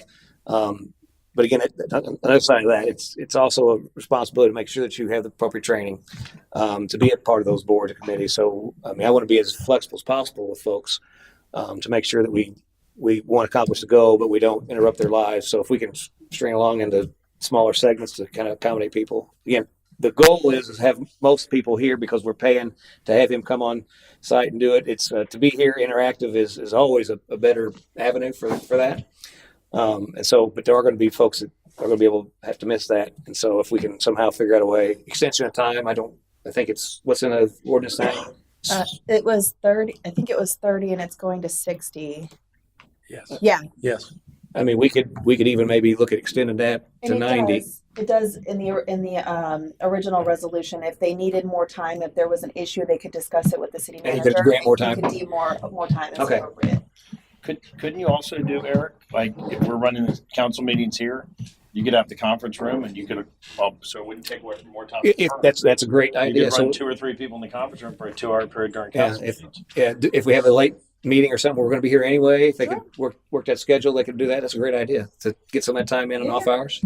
That way, it minimizes staff as well. That's a great idea. Could we split it into 2 different months, 2 hours and 2 hours, and possibly incentivize it with a box lunch and some cookies and drinks or something? His time has already been scheduled for this class. Yeah, so we've already booked him to come in. Obviously, in the future, we could probably like next year, we could maybe look at doing it in 2 sessions. I'm not sure if it's probably the same cost, just half and half. It's the trip, it's the money, it's the gas, it's the day. Randy's the one doing it. Do you know if he does it in parts? I think he does. He may. I'm familiar with him usually doing it in one setting, but he very well may. Yeah, be able to split it it'd up. probably be a little bit more cost because he's got to come out here twice, but it's probably minimal. So we can look at that in the future. But he's already booked now, so we'd have to. Yeah, I'd rather do it. We have to roll with it. Me too. I'd But rather just do the 4. Could we provide box lunches, like make it an appreciation lunch or something at the same time, and possibly give some kind of, award certificates or something for people who have served for a while, just somehow incentivize it to where people, feel appreciated for this, because not only are they serving on these committees, but they're then taking time to come in for these requirements. Can we feed them? I'll defer to you on that. I would defer to the city. That would be a city policy. I know that as it's required for elected officials, but it's not required for appointed members, or well, because the city is the one that requires the appointed members to attend these. I think it would ultimately just be a city policy or decision whether or not they wanted to incentivize it in that way. I would like to show some appreciation for what they do for us. Well, so I will say, Christine, that we did last year, and we're going to do it again this year during December to have a recognition for staff, and all the board committees are. I think we invited board committee members to that too, didn't we, Sal, last year? But if not, we could definitely. They should be invited to that. Yeah. To recognition for staff. It was a lunch and learn, so we can Right. pretty much do the So- same thing for that. Yeah, so we can provide that during that same venue with staff. But I think recognition is important regardless. If you think that Yeah, I'm just thinking some box lunches or, some beverage selections and some cookies or something, just because for them to come and take their time to do this, or the city, I just don't see a problem showing some kind of appreciation for that. Maybe an adult beverage, asking for a friend. well, that's a hard no, Bob, but I appreciate you thinking out the box as usual. We could just give away lottery tickets to everybody who comes, Right. So Christine, are you saying for the actual meeting itself, where we're hiring the attorney to come in to have some refreshments? Or are you talking about the one-offs that are going to try to watch here at City Hall? Kind of an incentive to get them to come in to They do would that. stagger I'd in. say anybody who comes for a designated time frame to watch these videos and comply with this requirement. So we'll be setting times, I presume, and there will be signups, and we would have a count of how many people are there, and perhaps in the RSVP, we could ask, I don't want to just give people pizza all the time. Maybe we could provide them like a sandwich box lunch. We used to do that, I love pizza. at work, and we would get like a half a sandwich and some chips, and it just kind of made you feel appreciated that got something. Ashley, do you have a comment? And these volunteers, they serve us regularly. I just think to do something for them specifically wouldn't be too much to ask or too expensive. Can you do that separately? Because I don't see how you can do that with people staggering in.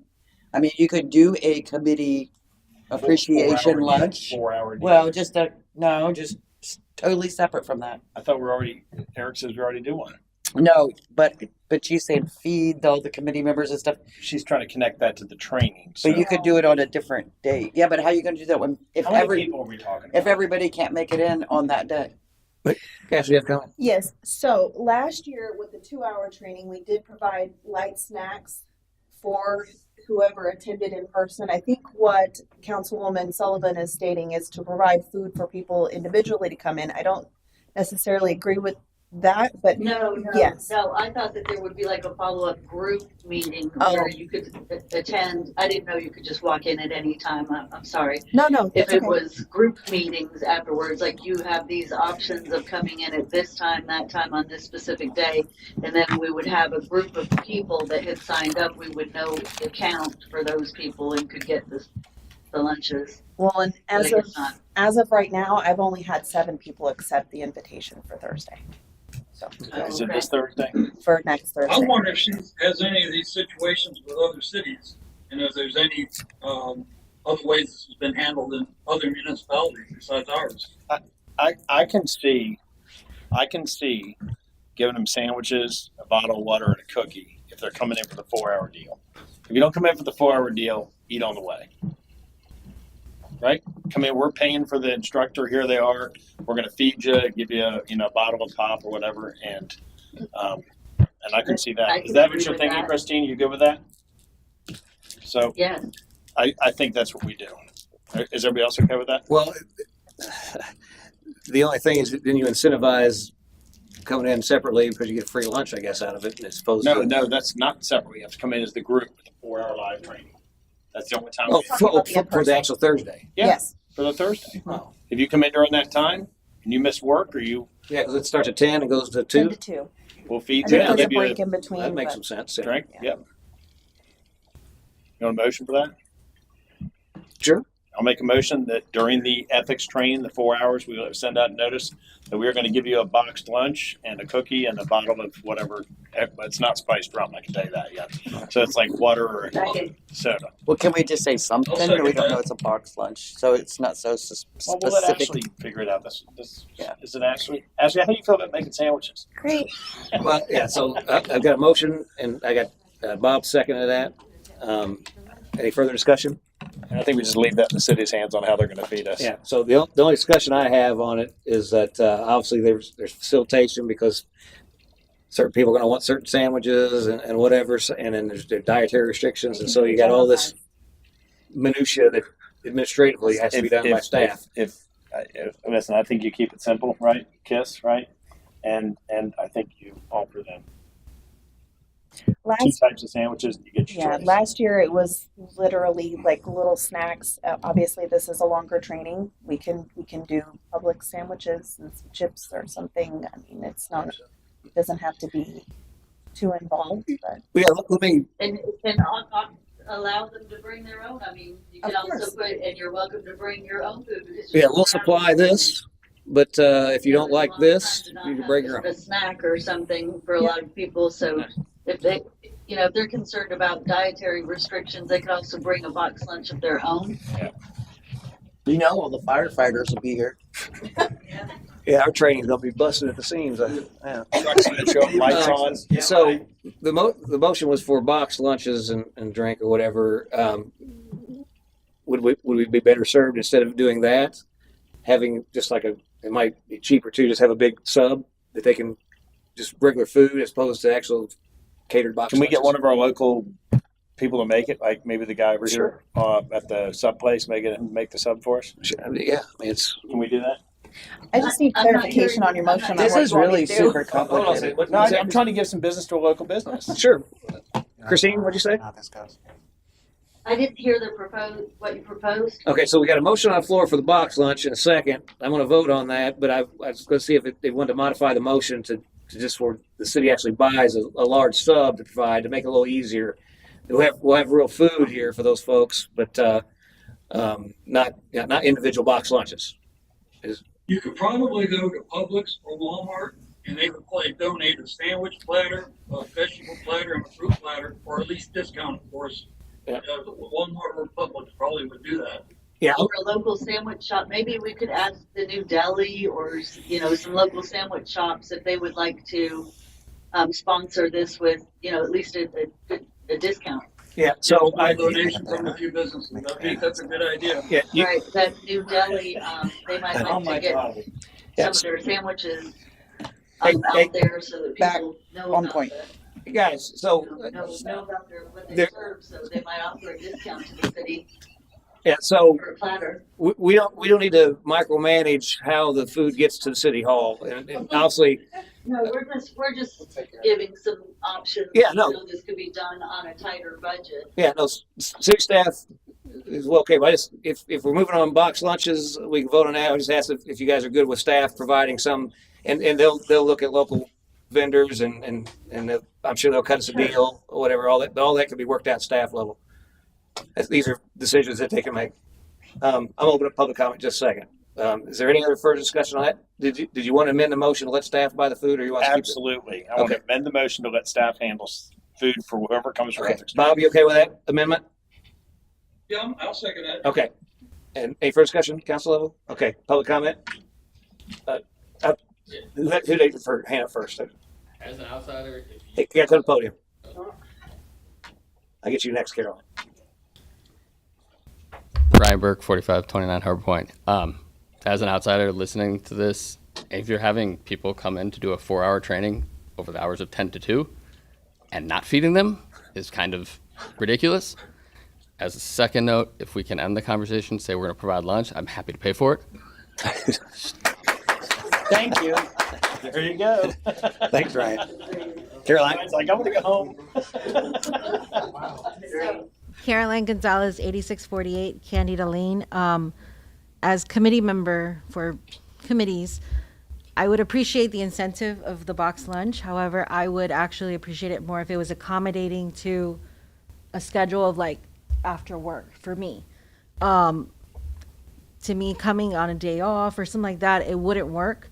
I think as maybe, I don't know if we could have 2 sessions, like the one during the day, but then also another session at night. I know I can't make it to that initial one, but 2 hours or whatever it may be, that would be more accommodating than a box lunch, just for me. Yeah.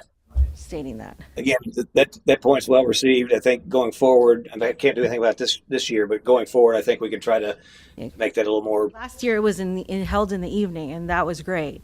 So I don't know why the change, but Okay. I think it's availability probably. So we'll look at better scheduling next year. So any other public comment?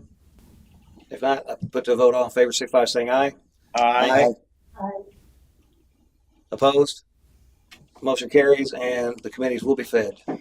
So for this item, I think it was just direction for Nancy to modify and move forward. So if there was any clarification to what you guys wanted, I could put in the notes as well, so me and Zoe can let yes, no. Was that motion was apart from the resolution? So that was, I think that was actually going to be a follow-up question: is if this resolution as is presented to you all tonight is what you're wanting to move forward with, or if there alternatively, if there's any changes you want to make to it, please let us know, and Nancy will work on it on the back end. Yeah. So it's 60 days? Is it? So the only change is basically the time frame. It's 30 to 60. And it's 4 hours required. 4 hours required. 30 to 60. And then it was the where to attend. It says, or watch videotape training and approved training by an alternate method at no additional cost, whereas the prior resolution stated they would watch it here at City Hall. Which sounds like the only reasonable thing to keep that.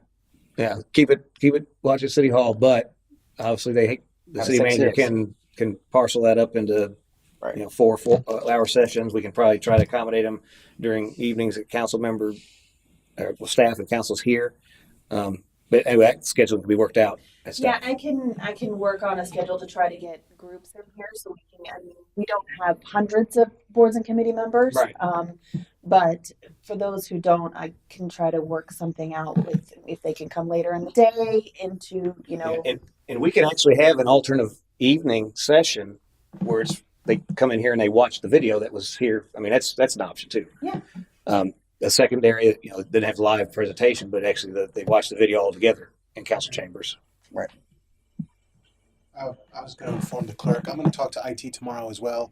There should be some sort of engine that we can apply to the video to make it to where, because I know we were skeptical about people watching it at home, but I know that there's been training videos out there that from other entities that require you to watch that video in order to you have to either prompt something or enter something as you're watching it. Yeah.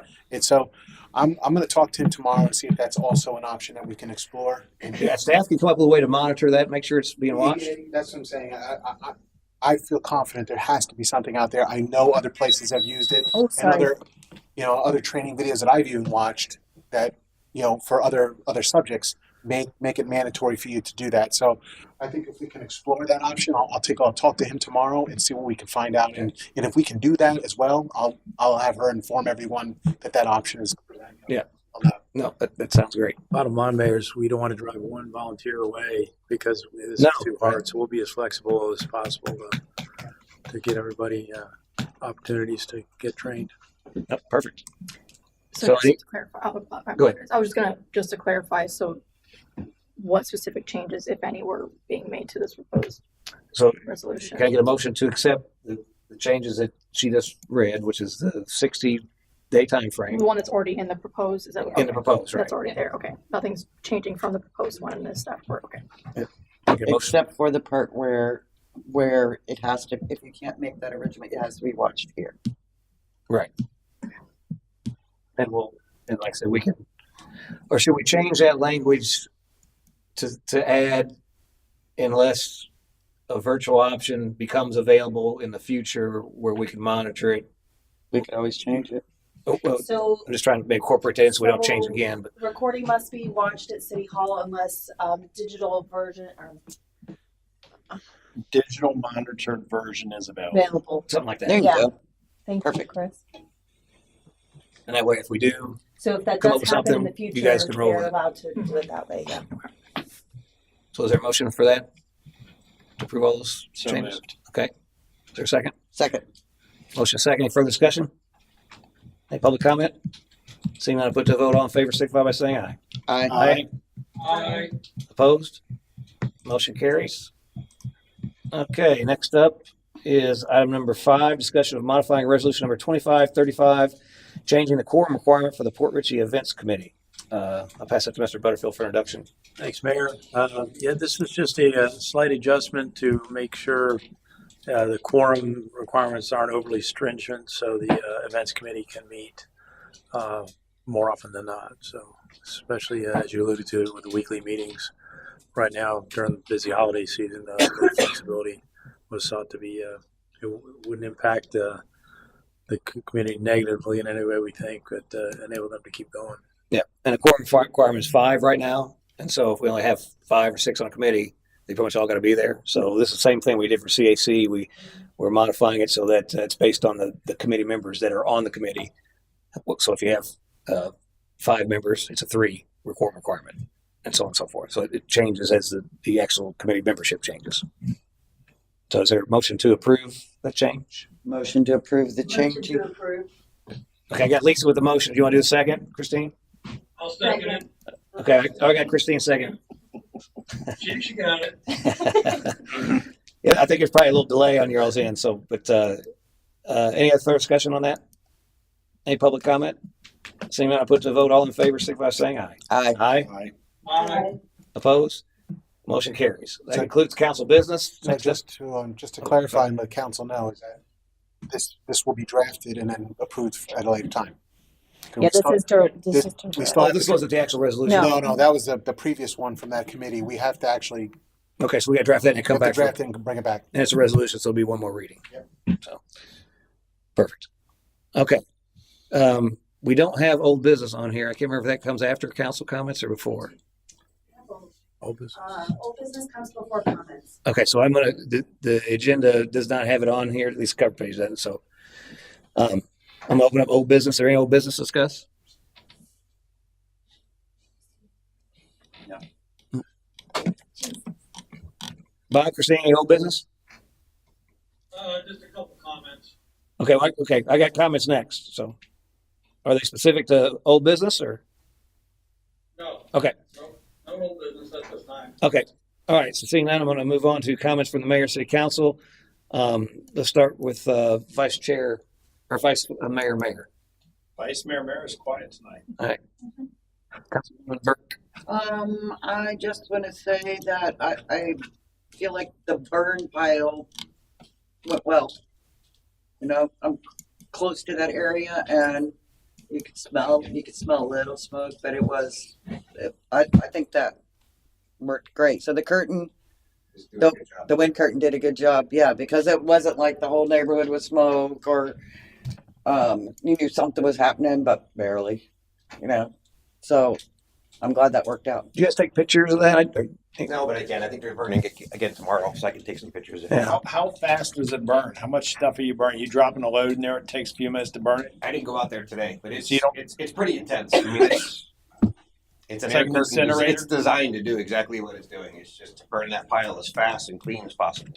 And the ashes are left. I know the first day they had a little trouble, keeping it lit in the beginning, but some of the stuff was wet from the rain. But once it gets going, it rips. And they've been trying to finish about 2:00, and we spend another hour and a half out there making sure it's totally out. And then we try to go back at least once, like before it gets too late at night, just to check it to make sure there's nothing else, so we don't have that. So you don't know volume, how much we've been able to do, or how long? I didn't go out there today. Are you out there? I went out there last week. I spoke to Daryl. I think he's around 1,000 yards. of He's brush. already burned 1,000 I think I think he's at 1,000 yards. Like he's up to 1,000. And what does he have to do? And then they were doing some brush collection today and Monday to bring in everything from the city so we can burn that now. I mean, cost effectiveness, this has been the best and most efficient way to move forward. I mean, the air curtain alone was a rental of, of $2,000 to rent it for a week. It's the most cost efficient way to manage this in the future. And I've already spoken to him about, continuing this quarterly, so we can stay on top of it. So the pile has been drastically reduced to what it was. There's still some, some mulch debris and whatnot that we still have to remove that's not able to be burned because it's just too much dirt mixed in. But as far as all the brush, they've been sifting through everything throughout the week, and they said today was actually one of the better days because they pre-dug everything out before starting. The ash is very minimal. They've been complying everything with the Department of Forestry, which they haven't had an issue at all. So everything has been running really, really smooth. I think he's anticipating finishing Friday, right? Yeah. Which is, that's a big pile to be done in a couple of days, actually. If it's not too much trouble, if we get maybe a little video of it that we could even post out there. Just because I'm curious, I don't think I'm gonna be able to get over there to see it, but I'd like to be able to watch and see how it's done. To post on the website, and let people see how we're we're saving costs money. Yeah. by doing things a little differently. It's been a little brutal on some of my guys, but they got to sit out there for 8 hours. It's been windy and cold. So I've been trying to rotate people and not mandatory people out there, but we have to be out there. So one way or the other, we're getting it done, and it's definitely saving a lot of money. So it's costing us a little bit in the end, but overall, it's been a huge savings for the city. Yeah, so it's a win-win. I'd like to give credit to both the fire department and public works and utilities. They've all been joining together. I mean, it's a long, dusty, ashy, day that they've all been putting in for several days. And like I said, I spent a few hours out there, and by the time I came back in, my clothes were already smelling like ash and smoke. So it's a lot that they're putting themselves out there for, and it's greatly appreciated. Yeah, for sure. Thank you. Yeah, that was me. One of you? Yeah, it was her. Oh, you done? No, I'm not. Oh, that's right. We went first. Now second. Okay, go ahead. No, that was me that asked that. Right. I got confused. Keep going. That's the problem. We always lose when Lisa says something.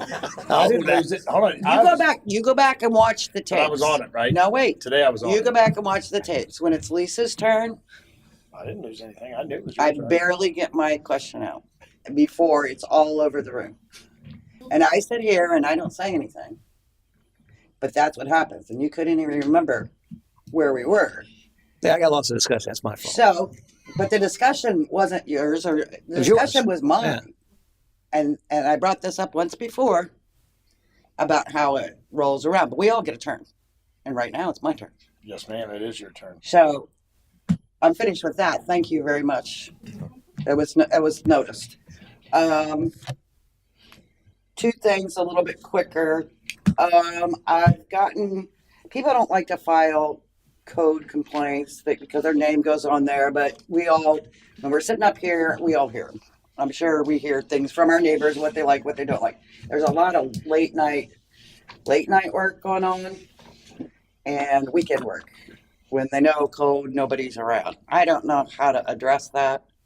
They don't want to file their own complaints about it, but we do have a lot of work in the city. So there's people doing work, but not going through the process. They're not getting the permits. They're just working under the cover of dark. So I don't know if that's something we need to talk about, but it's been brought up to me more than once. I know we tried to schedule the code enforcement officer to do some weekend work as well to kind of catch the weekend stuff. I don't know if we've ever done anything from a night perspective, but maybe that's something we can. How many days does our code enforcement work? I mean, but you can't catch somebody at late at night. They're sawing at 11 p.m. I mean, and I understand some of that people are doing that work because maybe they work during the day, but I've gone and checked to see what they were talking about, and no, there's no. Public input's going to be the best input, and if there's certain things going on in certain areas, if people don't want to divulge their name, I mean, if they at least just want to give a description of the street that it's going on, any input's going to help us being able to track this down and be able to do something about it. All right, because I don't want to go, as a council person, I don't want to be going to the departments doing, say anything. So Yeah, I just want to know what to actually say to them. So when Matt was here, I'll come back to you just a second. When Matt was here, council people that brought things to his attention, they weren't the code enforcement complainant. It was either the city manager or the building official. So I think the solution to that is if you have residents reach out to you that want to be, they don't want to report it themselves, you can report it for them, and the code enforcement can do that. And is that something like? Yes, I would agree. Yep, staff can that would initiate staff to begin an investigation and Yeah. So pursue enforcement as they see fit. Yeah. So, Okay. And last, and real quick, and it's probably just a no thing. We talked about it before, like the fall trash pickup, but it's getting so late now. I mean, we're halfway through November. We talked about last year we didn't do it because of all the hurricane stuff. So is that off the table? We were going to aim early spring, like after the holidays. That's when we've done it in the past. We've done it like April, March. That's when we usually done it in the past. Okay. So that's when we were going to aim to do it, right after the holidays. So, because actually most of the time, people are getting rid of stuff. They're getting rid of stuff. Yeah, They're bringing in new stuff. They bought new stuff, so now we're getting rid of the old stuff. So that's usually the best time to do it. It's still the dry part of the year, so that's when we're going to aim to do that. All right, that's all I have. That's all I have. Okay. I'm done. Chris, you had a comment? I'm just in. All right, Lisa, you go, sister, from another mister. Thanks, Bob. Oh, Chris? I'm just envisioning that she's telling me this. Some hardworking guy gets off of work after an 8-hour day, comes home, wants to fix his rotten, stinking floors. He's in there saw cutting wood to put down for the floor. And somebody, I don't like to hear that saw at night, and they're coming to you. In my eyes, if you're not willing to go turn it in, why would they come to you to say, Lisa, go get them, like this? I won't do that. I'm telling you that right now. I won't do it. It's not my place. And I think we have a city, a code enforcement person for that. And I think that's their whole point. It's after hours. After hours. The guy that can't come here for ethics training is working 8 hours a day, and he's got to go home at night. And his wife's like, "Honey, you've been working on that floor for 6 months now. Finish that floor." So that's what I'm saying. Sometimes we have to be a little bit gentle with our neighbors versus just. Well, so is the complaint about doing work without the permit or the noise? Because a couple of things. Without unpermitted work. Okay, so that's one thing. If we have noise ordinance in place. That's what I said. People, I understand people work and they do things on the weekends that they do, but they also do things undercover. Yeah. They do things under the cover of after City Hall's closed. After everybody in the whole world knows that people do things undercover when they close their drapes in their house and they start working on their. All I'm doing is kitchen. bringing up. A constituent has brought up a couple to me of particular incidents, and I'm bringing it up to get clarification on. That's my duty. Right, and they have a valid. Whether I like what they said or not, I'm just going to say I did or I didn't. But whether I like what somebody says to me or not, whether I agree with them or not, that's the whole point of me sitting here. Is okay. I will find out an answer, or I will direct you to where to go, or Yeah, I don't want to discourage people from reporting things that are happening that shouldn't be happening. I know that maybe you can give a little backstory on the law, how that came about. Well, I was just going to actually clarify something I previously said. If anybody's experiencing an issue with the noise ordinance in the city, that's something that would typically have to be investigated in that moment in time. So yes, there would have to be an individual to call it and report it so that it can be investigated right then and there. They're just different violations of different types. So if there's work without a permit that's being complained about by several different people and that's brought to staff's attention, then staff can go out there and investigate accordingly. But other specific violations like a noise ordinance violation would typically have to be investigated at that moment. Right. So the person would have to inevitably call in and say, hey, I've got this going on. So they get there with the noise meter. And Right. I understand that. And that wasn't the complaint. The complaint wasn't the noise. The complaint wasn't the noise. And even if it was the noise and anybody calling me, I'm not calling in a noise complaint for somebody else. No, I wouldn't. No. But I will try to find out an answer or what they can do. I mean, some answers, I know the answer. I can tell them the answer.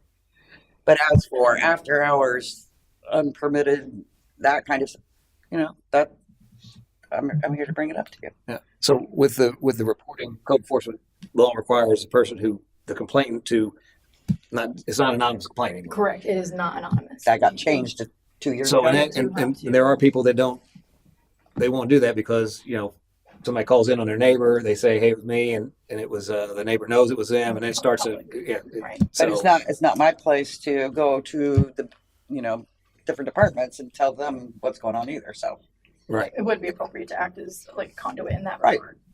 Coming back to you for 1 second, but you wouldn't interact with the department. You would reach out to the city manager and say, "Hey, I've got a complaint, work around a permit. Could you have staff look into it?" And he would take it from there. And then you wouldn't be attached to the complaint.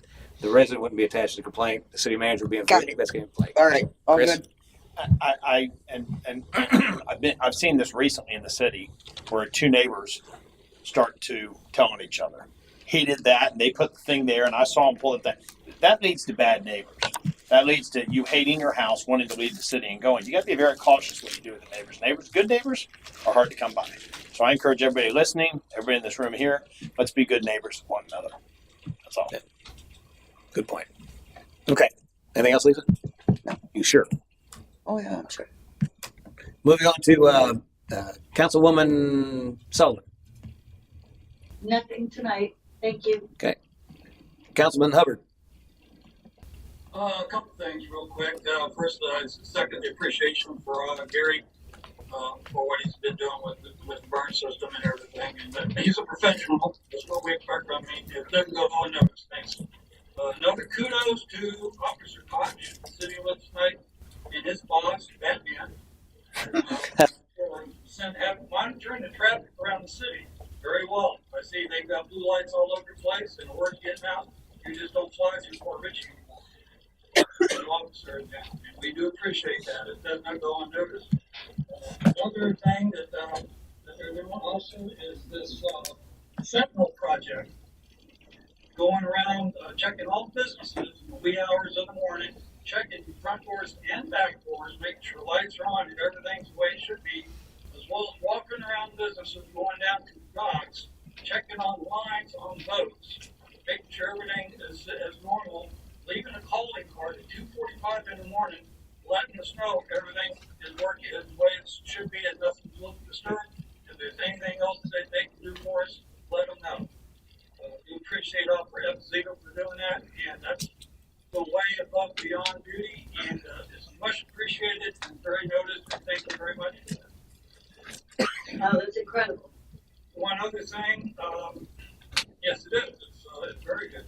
One other thing is I got an email from Nancy on the application for changing a street road to Charlie Kirk in his name. And it's up to us, council, to make that decision. If we decide to do that, we cut that road, and it would be something with very little address changes, because whoever's on that road obviously would have to make an address change, so we want to make that as convenient as possible. And once we decide on that, then she would fill out the application and submit that, and that would be that. Could we have that? Excuse me. Could we have that discussion to the meeting on the 25th of November? Absolutely. I just wanted to bring it up, give us something to think about. If there's a road, like a short road that has very few addresses on it, the key, and we can bring that in and vote on that. Maybe the 25th would be great, and if that's something we want to do, we can just make a motion and approve that, and then Nancy would fill out that application, and with the city manager, I believe there's a survey needs to be done, and that would be it. Bob, you mentioned Fit well into those discussions. did that go out to all council members? I don't remember seeing that one, but Excuse me? you referenced something that just came to you, I guess, Bob, right? You had a question and she responded back to you. We've not seen that email from Nancy, so if we can get that. She sent it to me. Oh. She didn't. I don't know why she didn't send it to anybody else. But So she sent that application. She's not here tonight, obviously, but if you wanted to ask her to send it to you, she would. Yeah, so it sounded like she just responded maybe to an email to you. She didn't do a memorandum for council, right?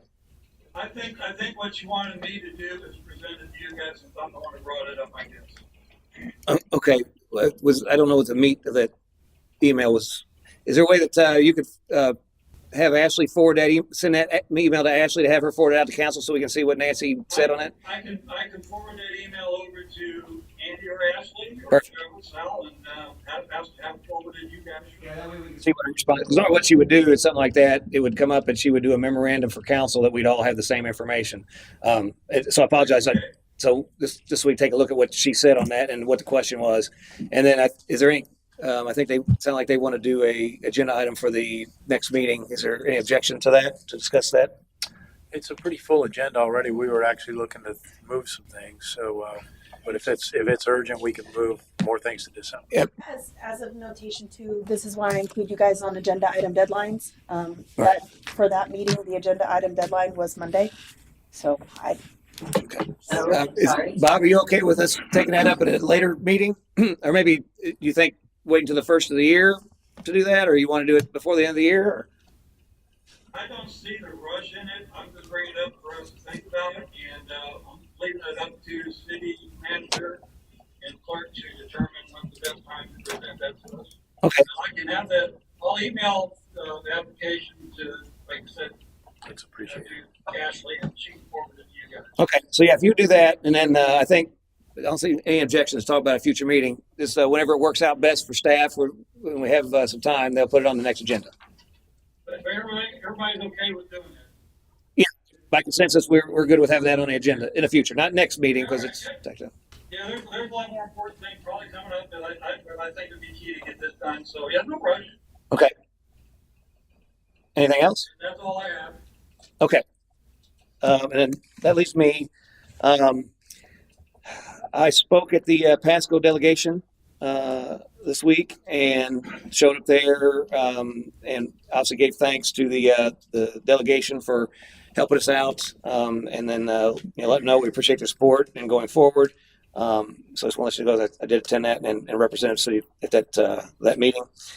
I want to give you just a small update on the negotiations between myself and Don King. We've had a couple emails back and forth. I actually have a meeting set up with him tomorrow. I don't have the time. It's going to be tomorrow afternoon to have some more discussion on that. And so hopefully, I know my plan was to have something possibly for this meeting, but it's probably going to be more or less on the next meeting, depending on how tomorrow's meeting goes. So hopefully we'll have something for the next meeting to a contract worked out. The only other thing I have is you heard from Ryan about the development, and he went to planning zoning today. I believe I brought it in the past, but there was, as they're doing through their financing, there's about a $4.5 million gap in what they're trying to achieve, and they were wanting the city to look at incentive options to help that along. I know Nancy has been looking at some things. We don't have a policy in place currently to handle incentives. There's lots of ways you can help incentivize redevelopment. She did pull something from, this is Bradenton, Florida. I don't know if she sent this to you guys. I got a copy of it, but you might know where she's at with this. But I think I can get that to everybody. Yeah, if you could send this sustainable redevelopment incentive out to kind of show what Bradenton does. And I'm going to read an email from her. Obviously, it's always good to have that policy in place so that developers can come to it, and there's very defined incentive policies there that they can, if they do certain things, they can achieve these levels of incentives. So I think we need to do something along those lines for the future, right? But we've got a development knocking on our door, and so the question that or the response Nancy gave on that. Give me just a second here. I had it pulled up, but I just switched.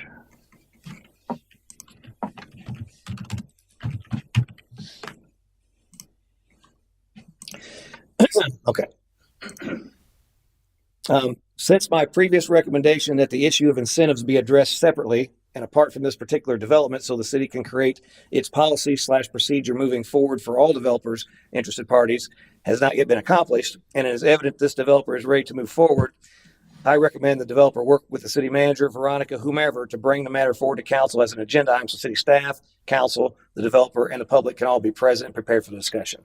So if there's any objections, let me know, but I like to get council consensus that we start to work on an incentive policy that we can have out there to help encourage development and help spur development that we can use to do that. And if there's any objections, I'd like to hear them now. Okay, seeing none. So if we could obviously work with our current developer, and I know staff is looking at the plans and stuff, and they were looking at what the city possibly could do if we could kind of consolidate that information and get that in front of council for a future agenda item, and probably sooner or later, because obviously they want to move forward. We need to have something in place to do. So I just want to clarify, so, staff and city manager have direction.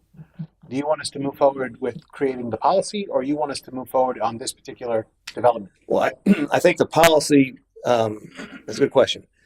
So because we have a developer in place, I think we can look at that individually, but I think what we look at through a lens of is what we possibly end up doing for that becomes part of a policy going forward. So we're looking at it from a policy perspective, but we have a live case study that can help facilitate that. Does that make sense? So we're not handling specifically for that developer, although we are looking at it for that developer, but we keep the frame of mind is we're not doing something special for this developer that we wouldn't be doing later for other developers. Does that make sense? Well, but that's what I'm saying, is that we can pretty much use the Bradenton policy as a template, draw that up, bring that before council, and if we're going to just go ahead and modify what we want to do for this particular development, we can do that. But then that's what I'm saying. We'll augment the policy that we have, so then moving forward, it would work for anyone else. Yes, as well. So and from what he was explaining as far as their time frame, it's just pretty much now that we have direction to move forward, it's just basically using that template to create our own policy and having the city attorney look that over for anything that we have to add legally, and then present that to council. So right. The only, like I said, the only thing that the concern is obviously that we don't get bogged down in the policy and this delays stuff that's going on in real time. So obviously we would take this, and maybe there's other ones out there we can look at too, take the information that they have, what staff's looked at as far as, internally, because we're going to probably tweak this to a certain degree to fit our specific city needs. And obviously they would be a good partner to help hammer that out looking forward, because obviously they're a real consumer of this now. So that's really what I'm looking for, is just we need to get this started sooner than later. We should already had something like this in place. Is there any particular incentives that the council, while we're talking about this now, that we can definitely add to this policy moving forward? So they haven't seen it yet, so they need to see this policy first, see what's in here. There's all kinds. There's back end tax incentives that help use future tax revenue to repay through the CRA. We have the ability to waive a certain amount of building fees, impact fees, and whatnot. I think there's a lot of parts that can be looked at to kind of help in certain areas, and so you're not all focused on one specific area. It could be a hybrid approach of different things to meet that need.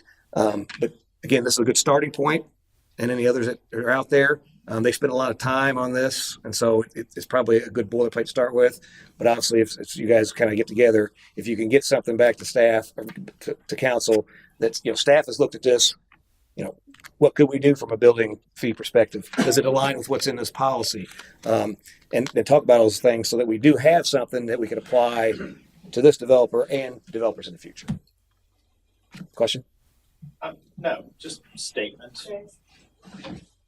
Just a statement. And we've got Ryan here now, and we're talking about this. And, we don't have 12 waterfronts in our little town. We got one waterfront, the crown jewel of our. It's like you raise 4 daughters, and what I'm saying, one of them's smoking hot. Like my smoking hot parts. She's going to go to the guy. I'm saying, you get my whole point there. Mm-hmm. Well, this is the daughter. We got our daughter here, and Ryan's getting ready to court our daughter. So I'm not saying I don't want to help the developers get in there. I haven't seen not one thing that showed me, well, hey, everything works, but the math is right here. We're just short this much here. Because right now, interest rates are dropping. That means his costs are dropping. right? So does that all stay the same? So these are things I want to see to try to help him and his group, and I haven't seen anything yet. It's all talk. At this point here, we need $4.5 million to make it work. Well, I think the interest rate's dropping 2 points in the last X amount of months, probably all that money and then some. So I'm trying to make sure we're doing the right thing for the city with our one daughter, which is all we got. People aren't going to rush to us to put up properties, up in these neighborhoods here, so. Yeah, so I don't know, Ryan, if you wanted to add a little bit on that. I think it's good conversation, don't you? I mean, if we don't get it out here and talk about it, then it's just stuff that it's in the gossip columns, and that doesn't help either one of us, you or me. The number, I don't know that number is a hard set number. That was the original kind of number based on when it came in. That's not what I was listening to a minute ago when he was speaking. He was like, hey, we're going to make this thing work somehow. It's going through. And we will find a way. This is probably, I think, a great opportunity to do it this way. And no, it's not a fixed number. To your point, that 2% drop in interest rates doesn't actually change the law, like the interest rate that you get on your debt financing, but it does it will drop it, 15 or 20 basis points. That does change that number. You are 100% right.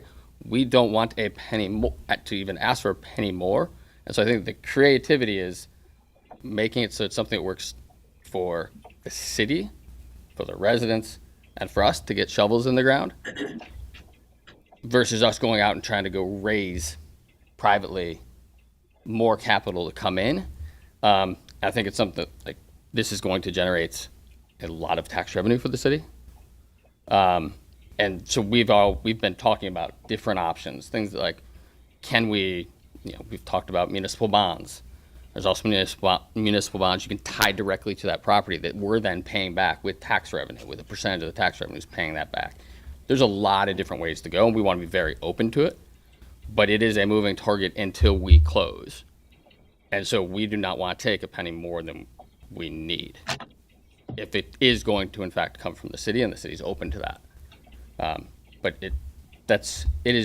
we have all the math. Target, we can't weigh it, and you're asking us to. We know what it is today, and we have it down to, and we have the math. And it's not us, it's a third party working with the HUD team to know exactly what that gap is and equity that you have to, equity to close. Format that somebody who's not a trained builder or developer would understand? Yes. It's right now. Do you have that in your possession, Sal, where you've seen, the apple cart's got this much here and we're short 2 apples, and 2 apples makes the whole thing work? Have you seen that yet? No, I haven't seen it yet. I've heard things flying around, but I need to understand it. Yeah. My help, I need to understand it. We will be an open book on that. Happy to provide it. How can we do that? Well, so what I'm looking for here is we're going to have there's going to be some number X. Let's call it X, right? Whether it's $4.5 million or $2 million or whatever it is. We don't currently have any defined policy on what a developer can come and ask for, right? So right now it's just there is no help, right? And so I guess do we want to take that stance where we don't help at all? Or do we want to have something in place like Braden has done and most other cities do? Newport Richey, a great example right next door to us. They use their CRA to help projects all day long. And then you can see what the product of that. That's really what the CRA is for, is to be that engine to help spur economic development in your city. And so, but we don't have any policy in place for developers to look at and say, okay, it looks like if I plant this many trees, I can get some help here. Every city doesn't give away money. Every county doesn't give away money. They charge proffers to come do business in their city and to tie into their system and create the money-making machine. I'm not saying that we're like standing in Fairfax County, but when you go to Fairfax County and build, you're pouring money on them to get a good building. They're not pouring money back on you. So that's all I'm trying to understand what Ryan's needs are, and I don't know what they are yet. So yeah, and so we came and said what is available, what is out there. I mean, in most areas, when you go to develop, especially areas that have had no development in a very, very long time, they want to do something to incent people to come and develop. Went and asked, and the response was, there's nothing in place. And so that's what spawned the conversation, I think with your attorney as well, of what is in place, what has been done before, and no one really knows. And so I think that's what they're getting to is, let's start discussing it and figuring out, is there something? I'm A-okay with that. But what I have a hard time understanding is how we're going to go to staff who are not trained in this type of atmosphere and say, hey, come up with a game plan when they've never done this. Well, no. So what staff has been asked so far basically is that they got the details on the development. It's like presented to you in this packet. There's some stuff in there, but there's some more stuff that staff got to go to the building department, have the building department look at that. What kind of fees will be involved in this or whatever, so we can kind of create those numbers, right? I want to push this thing through like anybody else does. I want to get it done. But when you start going over and saying and fighting the high rise people, okay, and now all of a sudden you're like, hey, we gotta give them all this our CRA money. Here's our money and our daughter and everything else. Those people are going to fight you tooth and nail, fight us tooth and nail. I'm not saying I don't want to help them, but I need a more quantifiable understanding. Well, let me quantify it for you. So, $138 million development between two projects, the 19 property in Gildog, equates at our current 6.29 mills at $868,020 in tax revenue. Okay, annual tax revenue. Annual tax revenue every year after year, and it's going to obviously go up in price too. So you're talking about a waterfront now that brings in about $50,000 in tax revenue to going to $868,000. Do you want that or not?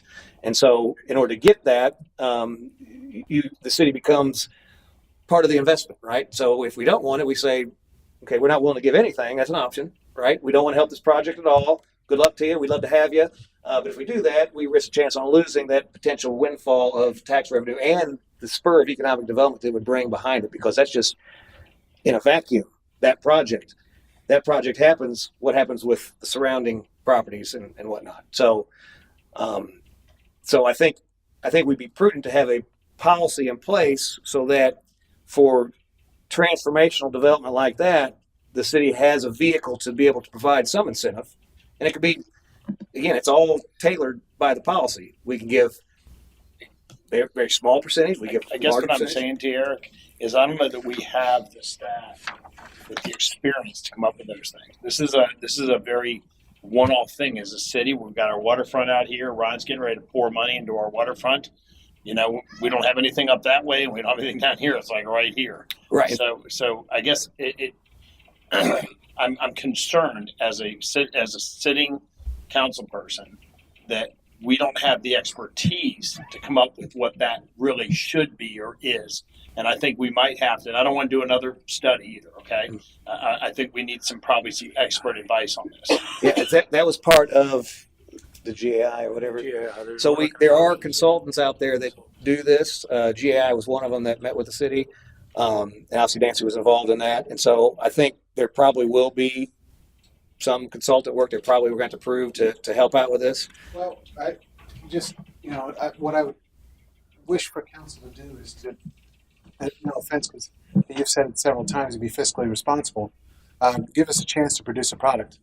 You don't like that product, we can bring it back to the drawing board, but I think that with the discussions that we've had with the city attorney, the city manager, Derek Smith, our CRA resiliency coordinator, with the conversations we've had, I don't think it's going to be that difficult to come up with a building block for an incentive program. As the mayor said, many cities have done this. We can pull that information, utilize that information, add what's ours into that policy, and present that to council. I think going that route would probably be the most cost efficient and most direct way to do that. And hiring, you have to go out to RFP, then hire the consultant, then bring the consultant on, or unless you're going to piggyback, but that's good too. But there's a process to that. I think that in this case, and since we have some time, since they're at the point of clearing the property, we have time to work this out and produce something that we can all just not only use for this particular development, but other development going forward. So I think I personally will speak for the staff, and I know the city manager will too. I think with the assistance of the city attorney and what we have in front of us, we can develop a policy. It's not difficult at all. Brian, did you hire any experts so far on this job? Yes. That's my point. Yeah. That's all I'm saying. I wouldn't feel comfortable with any of us in this arena, because now we're into a commercial relationship, and we're talking potentially millions of dollars, taxpayer dollars. And I think we probably need some expert advice on this, and that might work in your favor. You know what I'm saying? I just want to find out what the trading game looks like. You know what I mean? And I don't know that any of us have been to that level of trading. And hey, listen, Sarah, I'm not saying you're not capable of all kinds of things, But when you start dealing in commercial real estate like this here, there's a whole different way these things are done. And I don't know if we've ever done that ourselves here. Have we? We haven't done that ourselves, but there's many places that have. I'm just saying. I know, but It's and like I said, we can. I have no quarrel going either way. I mean, it's. I'll find you. I just think you're tomorrow. talking about maybe a few $1,000s of expert advice here, is worth its weight in gold to get us in a place where we're like, we just don't have that person. Like I've been doing this since I was, 20. Again, we're digging down. We're micromanaging a certain process. I'm not micromanaging anything. I'm just being cautious. That's right. all. And this is something that is very important, and we need to spend a lot of thought and put some time into it. All that the ask is that we start that process, whether that involves hiring somebody to come in and help us, or we're good with what we've seen. Again, that's all stuff that can be entertained at a later date. We just need to start somewhere. and I will reiterate this, is that the person that is involved in this is a tax-paying city resident who has invested in those and is an open book.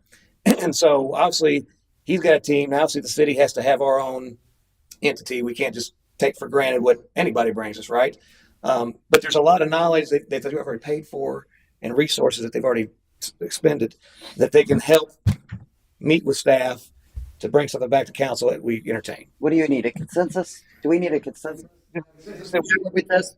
I agree. We should move forward and look into this and see what can be done. And what tools we bring in to accomplish that is all debatable. So I want to help them get started. I want to hold one of those shovels. You know what I'm saying? You got 2 years to hold. Do you have a consensus that we need to look into this? I'm with that. Okay. I'm good with that. Any objections? I didn't once say I didn't want to help you. There's people down on the waterfront district that are excited about another architect and designer, world-class, decades of experience, and a lot of support from a lot of other investors and developers as one work with other property owners and business owners down on the waterfront district. And I think that Ryan should also talk to them. I mean, that's my idea. He might be able to get help from those people to tie into what he's doing and put it all together. And I think it's definitely worth it. Andy's been working on this. What do you think, Andy? And their information was passed to me. Yes. We had a team do quite a bit of research on them. We are not going to talk to them or engage them. And so I'm just making that clear. Okay. We are not going to engage them. Understood. Yeah, and actually, since you brought that up, Bob, I'm going to go ahead and talk about that a little bit. And I apologize, but I think it probably needs to be aired out because I know I've been contacted by the lady Donna and all this stuff that's been going on in the background that I guess you've been spearheading, Bob, with this Paul LaFrance guy and Donna, and proposals are coming in the city. There was never any council direction other than that we were looking at getting appraisals done on the property there that was for sale, and all of a sudden we've got proposals coming in from Donna about her work with going around the city and entertaining hotel developers and all this. And I want to point out the city owns nothing down there but about a third of an acre corner lot. and I made that perfectly clear. Yeah, well, it did. The message didn't get across, I think, to Donna and them. They think they're fully on board with rolling with this. And again, we've not talked about it at all here, council. And so, and again, what that would involve is the city to acquire a large tract of property, with the speculation that some of the stuff would happen. I've also been made aware of business owners have reached out to me asking about this, where they're saying, "What's going on?" I've been approached about, am I interested in selling my property? And so, again, the city is not in a position to really entertain this because, again, we don't have any property, for one. And what happens in private industry, if people want to sell their property and they create large tracts of land that they want to do development, we have land development code that governs all that. And so that's where the city's role is to provide the codes and encourage private investment to come in and do that. Now, there are cases where a city would own a large tract of land. We could purchase that, like we're looking at for a water plant to serve a public purpose. But to speculate on real estate is not something that a government entity normally does and shouldn't do because you're speculating with taxpayer dollars. And I know I can tell you from my perspective, I wouldn't want my taxpayer dollars going towards real estate speculation. What I want. I don't understand where you're going. I don't understand what you're talking about. It's nothing to do. If business owners and property owners down there were interested in working with them, I don't know what comes out as far as town or city hall is going forward with this. What to purchase any land tracts that this would apply to. Obviously, if somebody came in and made an offer and purchased Catches and Whiskey Joes and Hooters and all that, and they sell that and they come to us and they want to put something there, we would look at it from that perspective. But what's kind of happening in the back end that the council hasn't talked about is that we're starting our own initiative that we're going to try to bring these resort hotels here, and we're trying to get everybody in a room to sell their property and create the avenue to make that happen and pay folks to help design that. Again, it's all speculation that it would even happen because at the end of the day, like I said before, the city does not own any property.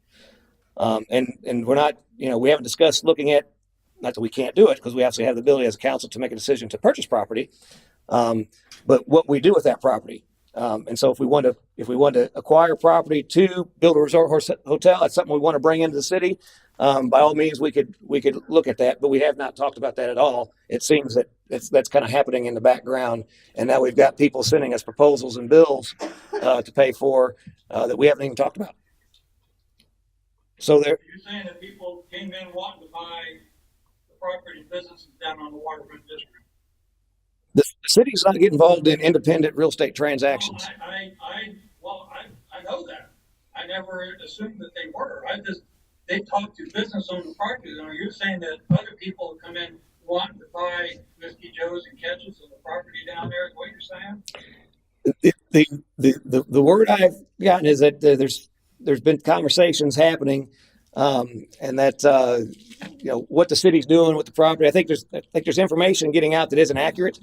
Because again, the only thing that we've talked about at a council level is that we know there's a property for sale in the center of the waterfront, and it was listed for $1.6 million, and that we see the value in that property of what we might be able to do with it, and so we wanted to have appraisals done on it that required 3 potentially, and we haven't even made that decision yet. The only thing we've made a decision on is to see what the cost of those 3 appraisals would be. And then we talked about possibly using for parking and some other things. Right, you've brought your ideas and whatnot, but again, we've not made any decisions as a council to move forward on any parking decks or resort hotels. The only thing we're doing is looking at possibly seeing what the appraisal value of the waterfront property is. And at that point, we'd have a discussion: should we spend taxpayer dollars to purchase that at some cost? And then the next thing we would decide on that is why are we purchasing it? Because we'd be accountable taxpayers on why we're purchasing a large tract of property and what our plans is. And if our plan is in the future we want to put a parking deck there, that would be a public purpose, or we wanted to expand our boat ramp or whatnot, or turn it into a park. I mean, there's all kind of public purposes we could do with a land acquisition. But again, we've not come to any conclusion on what we're going to do with that, nor do we own it. So I think there's some cart before the horse. I know that's all we've talked about. So that's why I don't understand the other alternative motive there. I don't understand. Nothing like that was discussed with Andy and me and them. They've basically been talking to the property owners down there. That's all that Andy set up. Right. Well, what the public record would show is there's proposals that have been delivered to the city by both Donna and Paul LaFrance on a cost to draw up designs for all this at taxpayer expense, and to pay Donna to talk to all these real hotel companies at taxpayer expense. Without my understanding, that was designed. They talked about was the businesses having a theme, and everybody being on the same page was a theme. So we have a world-class designer, architect, who's going to design a whole waterfront as far as a theme for everybody to follow. So when you drive down the road, it all looks like either it's like Crystal River on the water or John's Pass, something like that, a theme. So if he wants to encourage other business owners to build that market or design those buildings, whether it's a hotel or a condo or whatever, they would hire him to do that. If you want to go to all this trouble to design the whole waterfront, then show us, hey, this is the concept, this is what I want. He's done a lot of worldwide concepts with hotels and resorts. So Pasco County and Paradise Marketing was very excited about this. They're the ones that brought this to the table, and I sent it over to Andy. Andy wanted them to work with Tammy on what they could do down there, and they wanted to talk to the business owners to get their idea. Everybody was all excited about it. Well, again, council's not direct. We didn't want to go to all the trouble and put this design together and hand it to us. We could just use that and say, yep, this is what we want to do. This is a Paul across thing, and you don't get anything out of it. If you want to get some of his work out of it, that's, I guess, that's what it's for.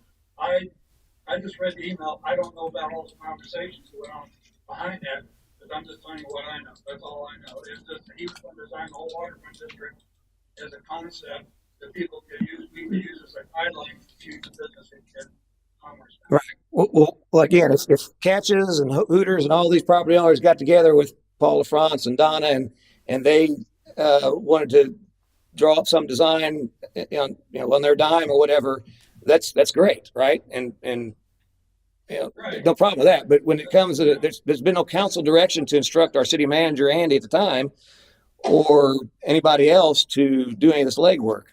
This is all coming in the back end. And again, I know you've mentioned yourself on council about you've had this dream, right, of bringing resort hotels and whatnot. But again, it's not been a direction blessed by council that we're going to pursue drawing up plans to hopefully attract that. And I'll just give you my personal opinion on it. I talked to Andy about it. Andy suggested to me the only way all you can see it at the same time would be a town hall. You decide you didn't want to entertain it. Right. Excuse me. Go ahead, Christine. Excuse me. Is there any way that we could find out who that contact is at Pasco County? And Eric, you could reach out to that person at Pasco, because I feel it sounds to me like there's some miscommunication going on and that nobody's on the same page about what is transpiring in the background. Mm-hmm. I know I was contacted by Donna and I referred her to you, Mayor Hoover, so that you could get to the bottom of this. But I think before we make any decisions, yay or nay, about moving forward or, what we're doing, that you go to whoever that is in Pasco that recommended that they contact us and just find out what it is that they were hoping that we would do, so that we can all get on the same page. Well, it was Adam from Pasco County Tourism that reached out to me. EDC, I guess, was with that, as well as Paradise Marketing. They're familiar with him. He's the one that reached out to me, and then I just introduced them to had a meeting with the city manager. And I'd just like for Mayor Hoover to have the opportunity to speak to that person in Pasco Tourism and just get to the bottom of whether Pasco Tourism was approached by this group or if Pasco Tourism. I really don't know. Bob, I'm just asking, for Eric to be able to get to the bottom of how this came to be and what the expectation was from Pasco Tourism to send them to us. This group of people are building 2 hotels at the bypass and at 52 and Expressway. They're also doing condos and hotels out there by Moffett. Right. All that. And they're also doing big projects in Mississippi and Fort Myers and other places they've been all around the world. The designer has. So anyway, they're pretty popular. They've got 2 TV shows. They have some good ideas. Like I said, try to bring to the table. But the other business owners were excited about talking to them. They did a Zoom meeting with them, and I just thought it would be a good idea if they wanted to work with Ryan to help him out, because they got decades of experience and decades of marketing behind them. To make things happen. But if you don't want to, that's fine too. I just thought it would be a good concept. Wait, and Bob, let me be clear. It's not a unilateral decision that I make. It's a decision that the 5 of us make. If it's something that we get together, we talk about, and as a council, we decide we want to. That's why I'd like to get some clarity by sending you to this person at Pasco Tourism to find out if we're missing an opportunity by, you know, not understanding what, I don't think, it doesn't sound like we all have an understanding of what's being requested of us by Pasco Tourism. So if you could get to the bottom of that for us, then we have a better idea of Why what. don't we just have them come in and talk to all of us? That'd be fine too. Yeah, I thought so. Yeah, are you talking about the Pasco Economic Development Committee? No, well, Adam or and them. I mean, that Adam would come in and speak for them. Adam is Pasco Tourism, right? Correct. Okay. Do you have a question, Chris? Chris. I'm okay with looking at all kinds of things. We got a big fish on the hook right now. Only work with the fish we've got instead of going to look for another one. You know, he doesn't want to speak to these other people. He already knows his game plan, what he wants to do. You know, can we talk about it? Sure, we can talk about it. He said, I'm not interested in talking to anybody else. I know what I want to do. Right, and that's the way it works. I mean, he's like any developer. He's trying to work through his puzzle and all that stuff. And sometimes when you're working through the puzzle, you're like, hey, get out of my puzzle. You know what I'm saying? Yeah, so at this point here, I'm willing to talk or look, or you can call the economic development people and all that stuff you want. But we're looking to get this guy here with some shovels in the ground and pictures of all of us council people holding a shovel and getting it in the paper and getting that place off the ground. and that's really what I was trying to portray is that we've got real live case study happening right now. This seems like a competing thought process that the city go off on a tangent and try to build this theme, if you will, and all these other things. I know when I had the conversation with Donna, it's hotel and possibly 2 or 3 hotels, and I'm thinking in the back of my mind, I want to share this within the public meeting because I can't talk to you outside of that, Bob, is that, you know, what do resort hotels necessarily do for the residents of Port Richey? I mean, it's great that it would be a destination to bring all these tourism people in, but our responsibility is for the residents of the city. And I'm not going to go down and rent a hotel on the waterfront to enjoy a resort hotel, but I am going to go down there to visit shops and restaurants and all Get that. your haircut and whatever. Yeah. What haircut, right? Do I need one? You do. I need one too. That's all right. So Ryan you know, needs one too. That's all right.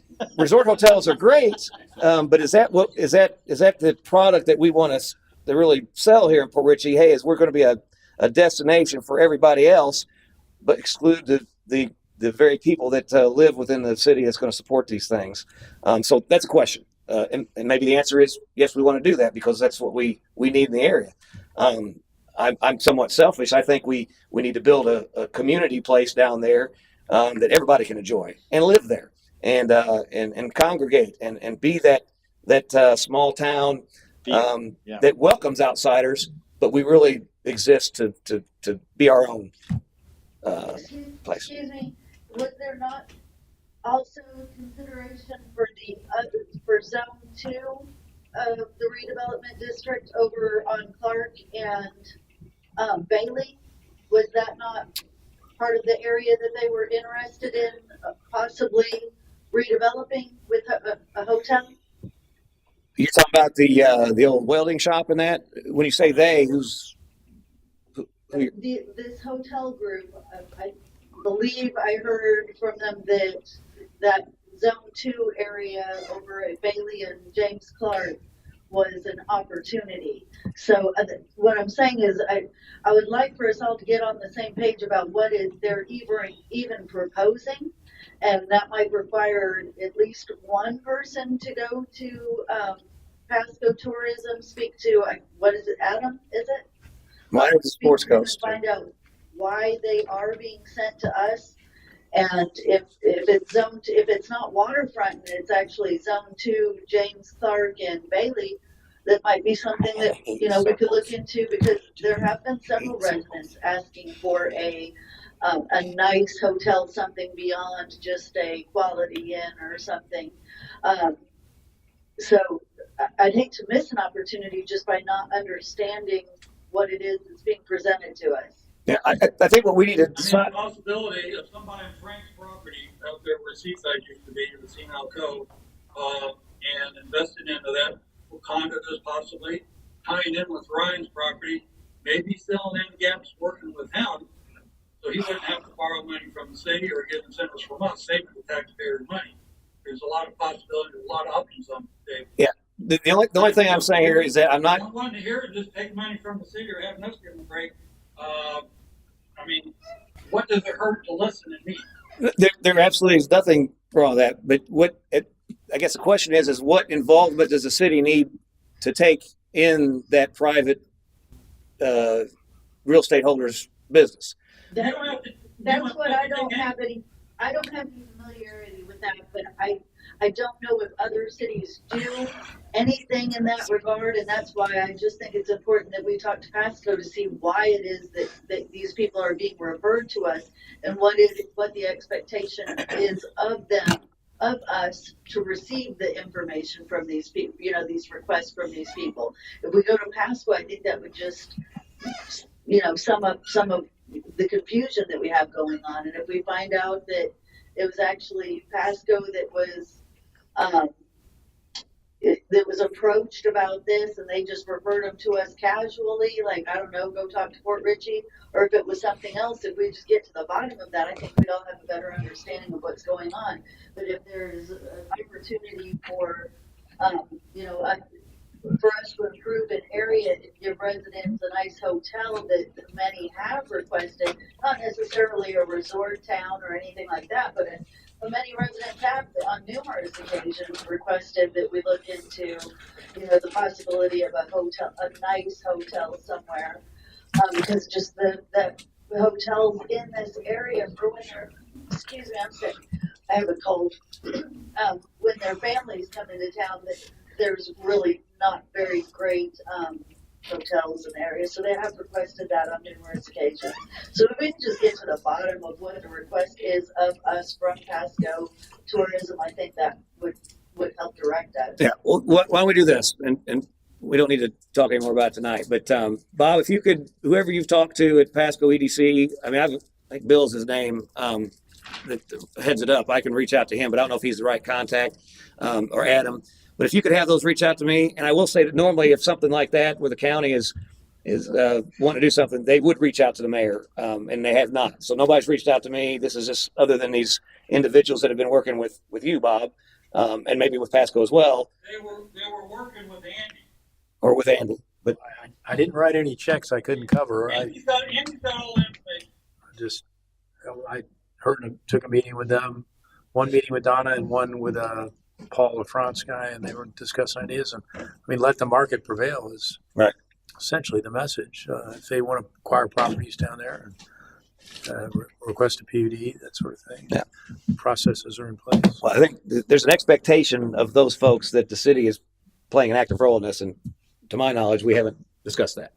And so that's all I was bringing up. So, Bob, I would say have those contacts reach out to me directly, and I can get some more information. I'd be happy to bring that back to council and be better educated. I would rather not. Andy's got all that information. Or if he doesn't, he can ask me for it. I'll get to know him. Yeah. Please send me, sir. I remember meeting a couple of people at that meeting that Friday afternoon in Newport Richie, but I didn't get business cards. I'll take Adam's phone number. You can call him and he can Okay. do whatever you want. And Adam is Sports Coast? Yes. Yeah, right. Appreciate it, sir. And maybe if you want to set up a meeting with myself, you, and then we get bottom of what's going on. Perfect. That's all I have. So Motion to adjourn. Second. that motion a second. All in favor, signify by saying aye. Aye.